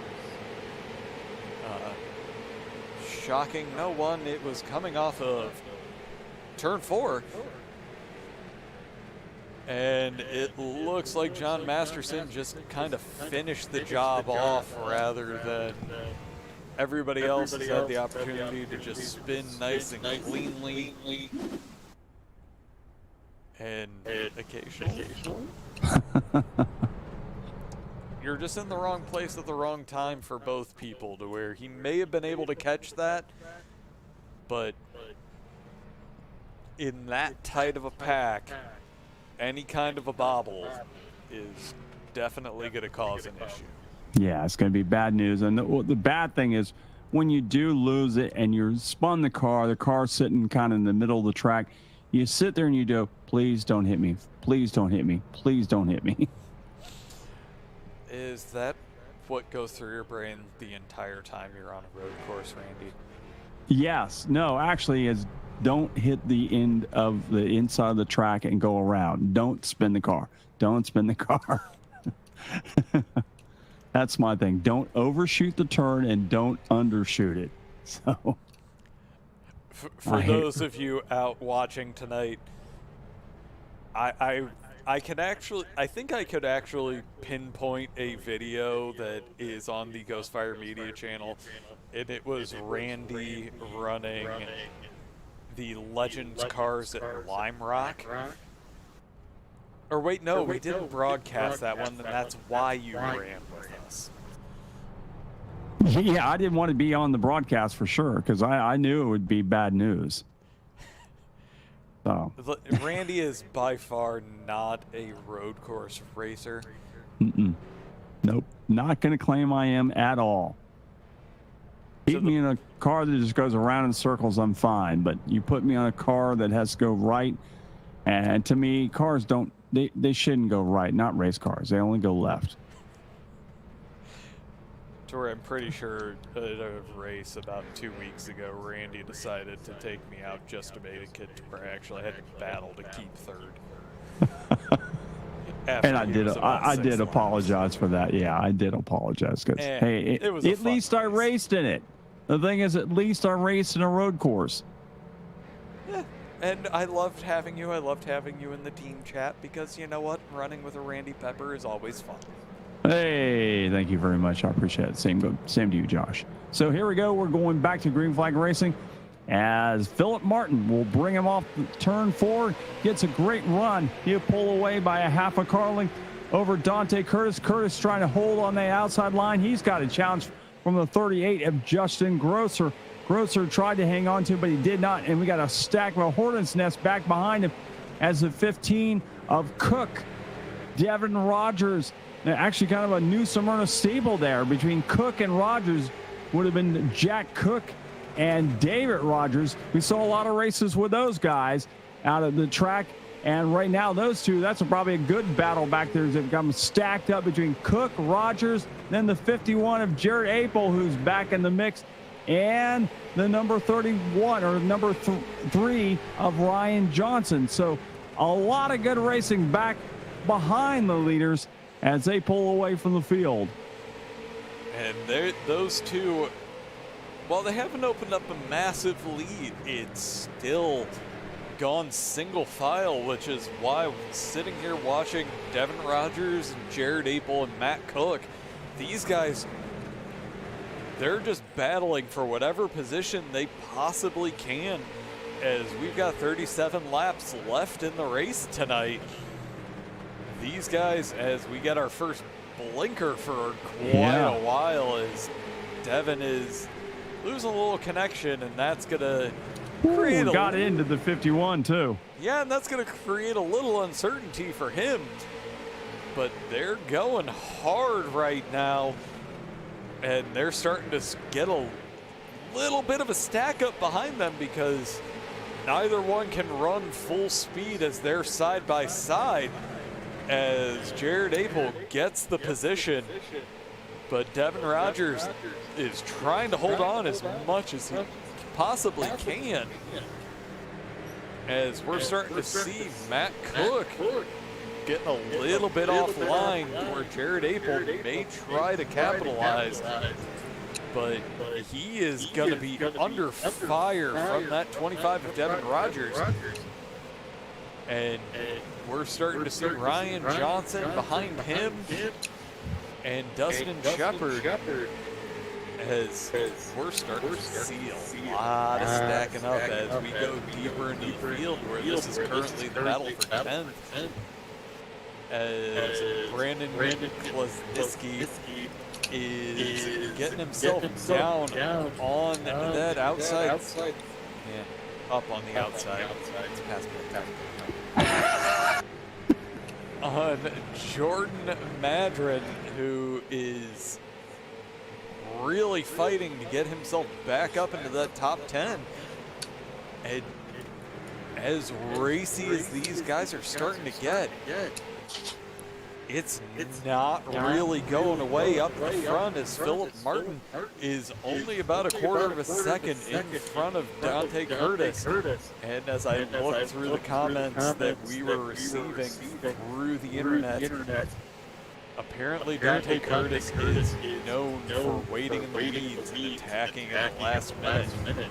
He's got 30 laps and a quarter of a second to make up, and he's not really doing all that much to get himself back up into that lead.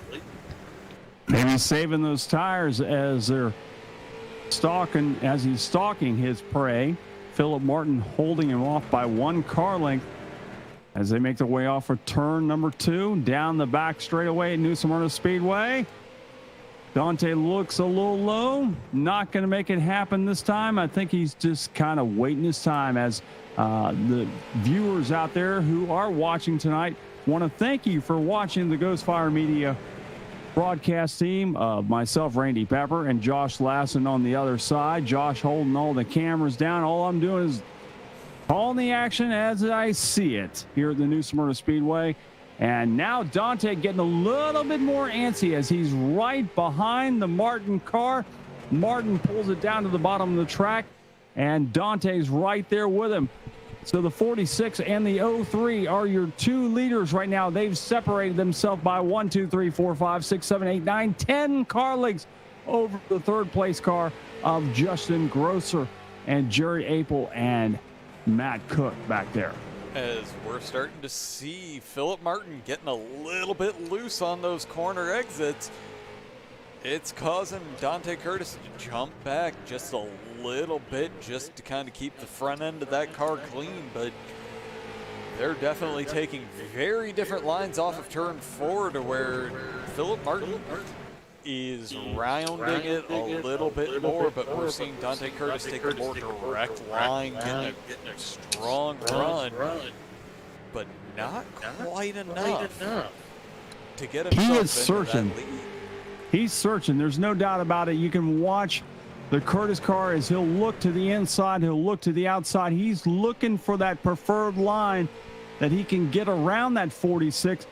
And it's just a matter of time. We have less than 25 laps left, 24 to be exact. Now it's going to be 23 laps left to see if Dante Curtis can reel himself around that 46 of Philip Martin. Can he do it? Also, back, if you look back behind them, Jared Apel was able to get around Matt Cook as well as Justin Grosser. Now Grosser is going to have to try to hold off that number 51. Jared Apel ran so well earlier on, and he does have fresher tires than both of our leaders who are running out front. And I believe he will be there towards the end if he can get around the Grosser car. Well, and he has tried very, very hard, and that little bit of a bobble right there should have been enough, but he took evasive action to make sure that there wasn't any contact. He keeps sticking his nose down onto that lower line, trying to get himself into a position to get the run off of the corner, and there he goes. He gets himself down low, but he's not really able to hold it coming off of the corners. He's going to try again in 1 and 2. Tags the low line, but he's not quite capable of getting himself clear. He's side by side. Can he get the run off of turn 3? No, he cannot. He is going to murder these tires trying to get this done, and also open up the door for Matt Cook to be able to try to make it. Yeah, that 1 or 3, 4, and 5 position is where all the action really is. Once again, he's going to try again. Apel looks to the inside of Grosser. Grosser still holds the preferred line, that middle groove. And as long as Apel keeps drawing that bottom groove, trying to make something happen, you said it. Those tires are not going to like that very much. And even though he has fresher tires, and the more he runs that bottom groove, the less grip he's going to have, because he's going to chew them up and they're going to spit him back out, and he's going to have to hold on to that 4th position. He's going to keep trying. You look at me, he's got Cook following him around the track as they do that, as Cook stalking behind Apel and Grosser, hoping something's going to happen. This time they're side by sides that come off the turn and cross the stripe. This time Apel may be able to get down to the inside and hold that position. Will he be able to get around him? They're side by side, door handle to door handle, down the back straightaway. Oh, a little touch there, just a tad of a touch. They're still side by side, door handle to door handle, lug nut to lug nut, and he's going to slide off the turn. He drove that car down there, and it was able to get around him, and now he's going to set his sights and try to catch our leaders. After what? Oh, caution. Oh, look at that. Out. He got the nose just in front before that flag came out. Oh, boy, that's going to set up a great last few laps for sure, because Apel has been the man on the move. He's got newer tires than both our two front runners. Can he make his way around those two? Can he make this a 3-car battle? Trying to figure out what happened here. And there's a whole lot going on, and apparently the software does not like finding the right thing. Oh, there it is. There we go. Oh, that's man. Was that the 17? yes, that was a Matt Dua, who ran early on. He was running really, really good. And he just got caught up in a little bit of somebody else's spin-a-rooney. that was Brandon Wozniacki.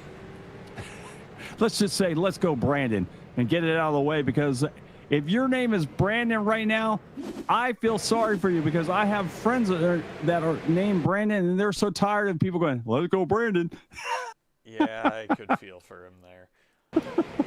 Oh, he actually may have been the instigator of this getting into the back of the 98. To where, yeah, Matt Dula may have been the one responsible for that one. Yeah, they were racing pretty hard back there for sure. But we are definitely at the point in this race that no one on the lead lap is really going to take that chance diving into the pits, because we're only going to get one green-white checkered if it comes to it tonight. So these guys are definitely not going to have many opportunities with only 12 laps to go. I think the only two that really would benefit would be the 91 of Adam Gibble and Jonathan Cross in that number 10. Those guys are on the very end of the tail end of the lead lap, as well as Travis Hoffler or Hosler. Maybe those three guys. Why not?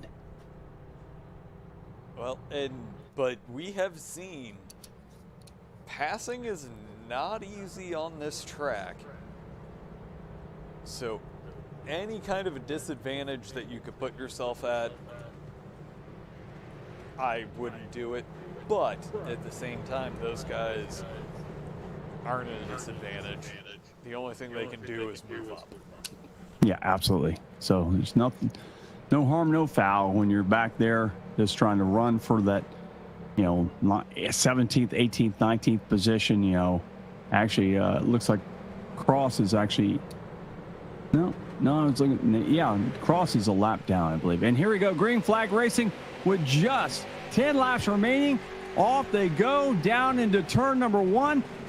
Philip Martin will lead them just by a hair as they go down the back straightaway, as now Dante Curtis has a big challenge for that second position, as we see the number 51 of Jared Apel, who ran so good earlier on, is trying to work his way around that 03, but it's not going to work, as that 03 of Dante Curtis makes his way and is now setting his sight on trying to get number 15. And wow, look at, they are loose as a goose back there for sure.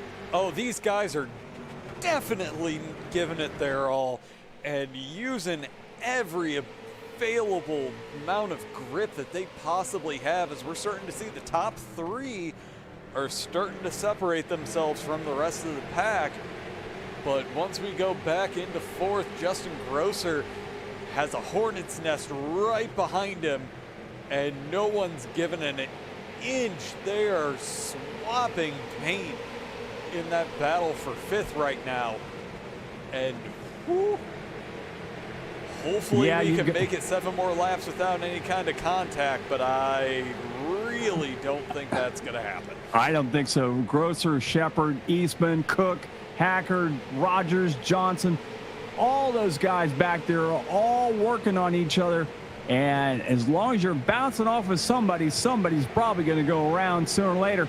As up front, that number 03 of Dante Curtis is actually getting a little closer to stalking that Philip Martin car. As they make their way around, we've only got 4 laps remaining here at the new Smyrna Speedway. It's going to be a battle for the lead here in just a lap or two, as I believe Curtis is going to try to work his way around Martin.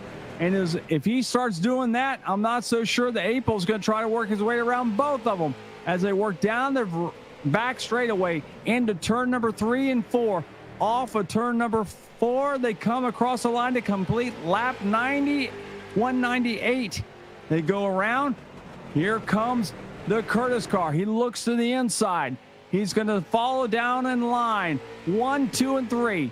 Martin, Curtis, Apel, as they come off of turn number 4 to go around and collect the 199.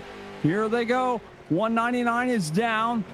They're going to go, well, actually, they're going to be completing the 199 this time as they're getting antsy. Here comes Curtis. Oh, caution is out. That's going to separate some people from each other for sure. Oh, that is going to definitely make this an interesting finish. Let's see what happens here. And, ooh, it's rare that you see contact on corner entry. Wow. And then it looks like Matt Cook may have just been an unfortunate bystander in all of this, as he's, no, that is a completely separate incident. What happened there? That was nothing. It looks like that was nothing more than somebody making a last-second desperation move. Oh, the 3 of Ryan Johnson had a run, but maybe not enough of a run to be able to make that move. Yeah, it looked like Cook might have come down and flipped the nose of the 3, but didn't get a piece of him, but got very close, and then the 3 came back up and got him that time. Yeah, that's one of those late race incidents that I have kind of come to expect. But this is going to put us under green-white checker conditions. I'm going to say that Dante Curtis is going to drive that car so hard that it may not pay off for him. I don't know. I mean, it's for all the marbles right now. This is win or lose. Well, and first we all know he's going to have to time his restart perfectly to put himself in the right position to get around. But he's also got to make sure not to leave enough of a door open for Jared Apel, who's been stalking this whole time since the last restart. Yeah, we've been watching him. Apel's been one of the faster cars out here. He's made his way all the way up here. Those tires are probably equalized themselves by now, so they're probably not a factor, but they were a little while ago, but not now. I believe everybody's about equalized, as we'll go back to green flag racing as the pace truck makes its way around the new Smyrna Speedway, and it should pull off, I believe, this time. And we'll go green flag racing for the last time. Here we go off a turn 2 down the back straightaway, 2 by 2. Martin, Curtis, Apel, Grosser, Shepard, Eastman, Hacker, Johnson, Rogers, and Madren. Here we go. Green flag is out. The start is good for Martin, as Martin will jump away by a half a car length over Apel. Apel looks to the inside. He's going to try to get his way around the Curtis car. Curtis stuck on the outside, as Martin is going to bring him down off of turn number 2 or 3 and 4, off of 3 and 4 to the line. As they go across the line, Martin will lead them for the last time. Here they go. For the last time, single file. Curtis finally gets around Apel. He's going to try to make a run for him. He looks to the outside. He's going to try to make it work out there. Off of turn number 4 to the line. It's going to be Martin winning the race over Curtis. With Jared Apel, a respectable run there. It looked like he may have been able to get a little bit of a run to start, but pushing a little too hard made it to where he had to fall back, and gets himself third to close things out. So let's take a quick, apparently not really,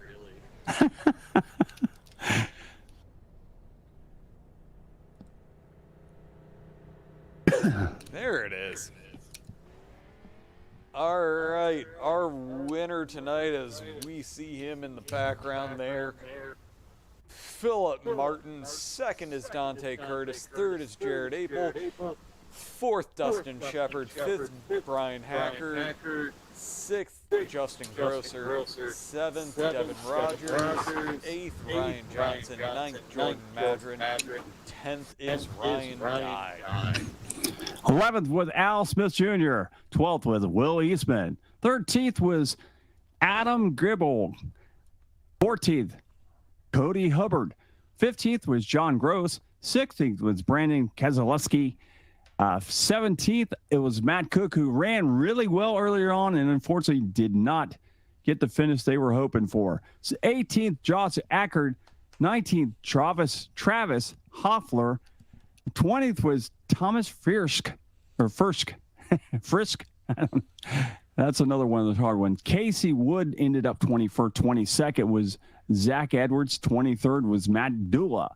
24th was Justin Masterson. 25th was Jeff Mathis. And 26th went to Jeff Bergen. And or Bergner, excuse me. Round out the field, 27th is Joe Witkowski. 28th, Gary Eschen. 29th, Dan Janjanin. And 30th is AJ Hamill. So let's go ahead and hopefully find our leader and winner of Philip Martin. Definitely earned that win for sure. Martin, Without a doubt. Without a doubt. To your channel. Hi, Philip. This is Josh and Randy in the booth. Do you got a copy? Hey guys, I got you. So go ahead, Josh. You got him. All right. So it seemed to be a lot of work to take home that win. How are you feeling right now? Hot and sweaty. Yeah, it's tough here for track position. It kind of means everything. You want to come down and grab some tires, and you're trying to pay attention to the fuel gauge, and at some point you just want track position more than anything else. And honestly, it worked out well for you. You hit it at the same time as Dante, who ended up finishing behind you. Was it really anything other than once we reached the halfway point, you were going to go ahead and just stay out as long as you could? Yeah, it all kind of depended on how the yellows were going to fall. We were short probably about a gallon and a half, I think, maybe 2. So with those yellows falling the right way, and it just played out nice. How hard was it trying to hold off Dante there? Dante stalked you for so many laps. And were you really watching the mirror big time out there? I try not to. I try to watch my marks, but you know, when you slip up, you look in the mirror and he's rolling in on you. He's bad fast anywhere he goes, and he's a hell of a teammate too. So, you know, we work together on strategy and everything, and help each other out best we can too. Were you on the same channel talking to each other during this whole thing? Yeah, for the most part, yep. So you say that it was good having him as a teammate. Is he the kind of teammate that I am, to where occasionally he's just going to leave a certain bit of information out so he can beat you? Yeah, we both tend to do that towards the end. It's you know, we work together till about the last restart or so, and got what you got, go get him. Your car seemed a lot looser than his car. Did it feel that way to you? Yeah, especially there towards the end of the run. I was slipping and sliding way more than I wanted to. He was getting better. He was getting through 3 and 4 way better than I was. I'd keep missing the corner here and there, or finally hit the marks for 3 or 4 laps and then give it all back. Well, awesome run tonight. Congratulations on a win tonight here at the new Smyrna Speedway. And good luck next week. Your winner tonight, Philip Martin. Folks, give him a big round of applause. Thanks, guys. Thanks for coming on board with us, and thanks to Dante Curtis Designs, Weltmeyer Engineering, J&G Hardwood Flooring, and all the admin guys, and Cross Collision for coming on board for the title sponsor this year. That's a big help for us. Absolutely. All right. Thank you very much, sir. Thank you, guys.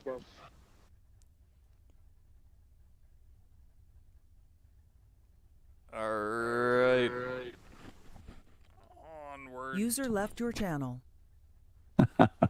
Onward we go. And trying to make it to where my cat isn't ramming my microphone. Uh-oh.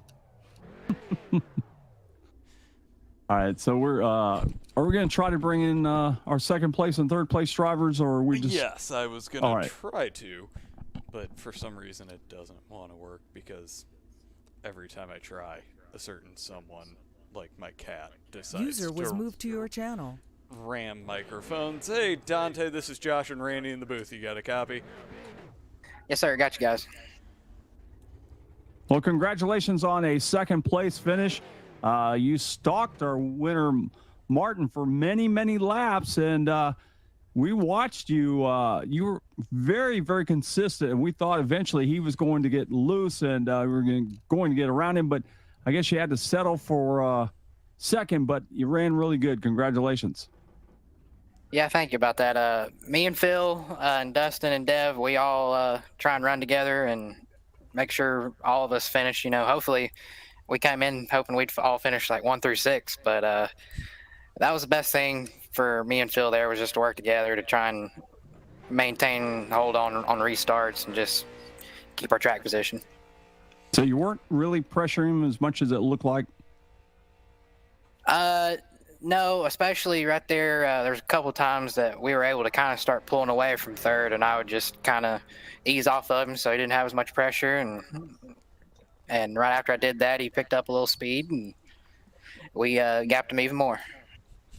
Well, we actually had comments out in the peanut gallery saying that got to watch him because he's going to try to get around him at one point or another because he usually waits to the very end. So we were waiting for you to make your way around Philip at one point. Yeah, I mean, everybody wants to win a plaque, I'm sure Phil wants to win one, and I definitely want to win one. And but at the end of the day, it's still a points race. It's just week 1. We got 16 more weeks to go, so we're going to take this good 1-2 finish here, and hopefully we can improve on that. No, it was a great run. Kind of wish you weren't running around teammates at the end there, but sometimes you have to have those kinds of races to where you don't get to cause drama for us. Yeah, I mean, like I said, just the best thing for me was to keep Phil there. So, hey, we didn't get the win. This is my favorite place, and I've really been wanting to get a win here. Still haven't won here, and wanted a plaque too, but we'll take the good finish. Well, congratulations on a second place finish here at the New Smyrna Speedway. And we will see you next week. And a good points night, as you say, and good luck on the championship here in the North-South League. Thank you, guys. Really appreciate it.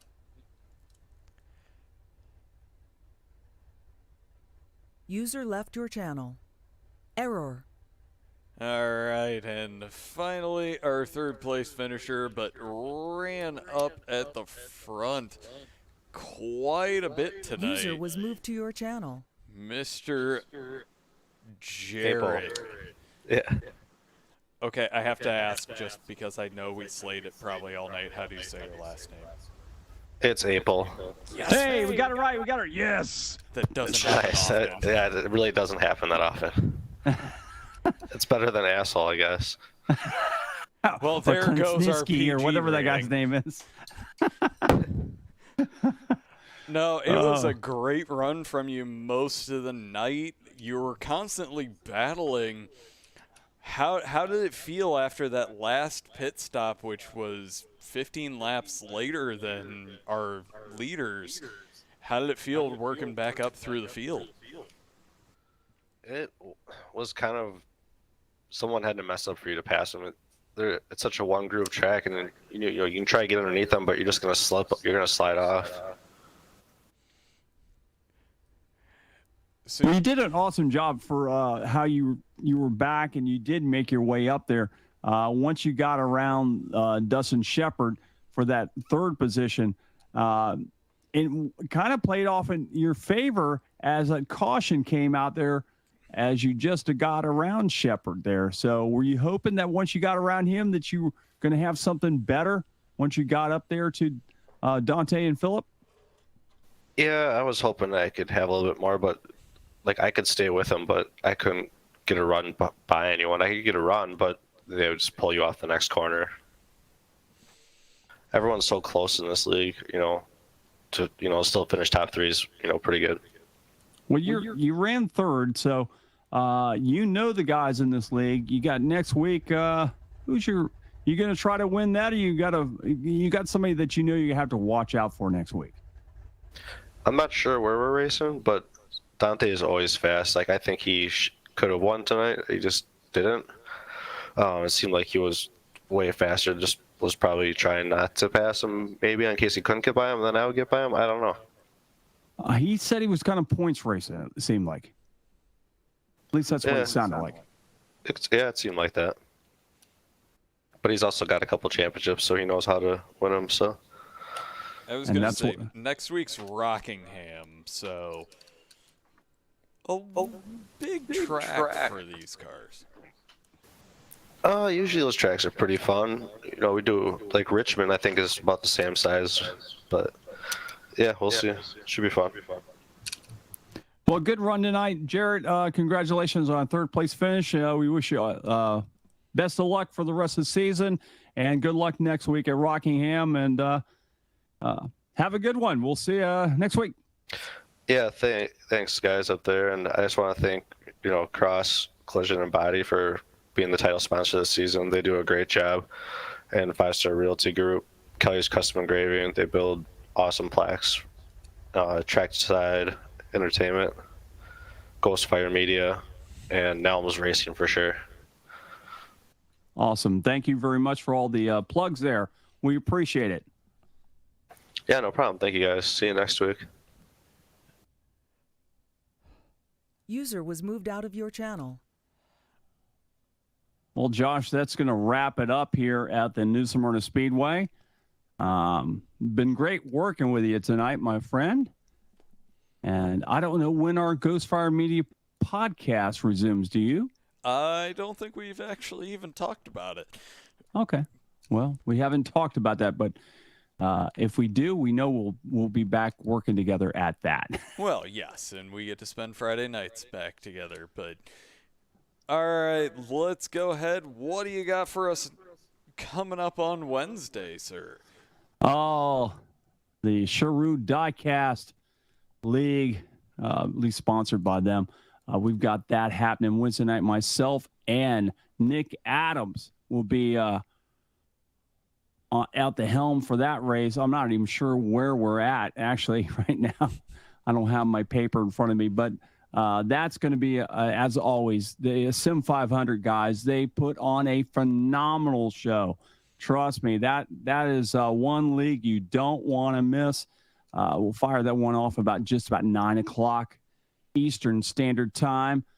Sim 500 brought to you by Sherwood Diecast on the Ghostfire Media Network. So join myself and Nick Adams on Wednesday night. And next week, right now, catch us on Monday nights.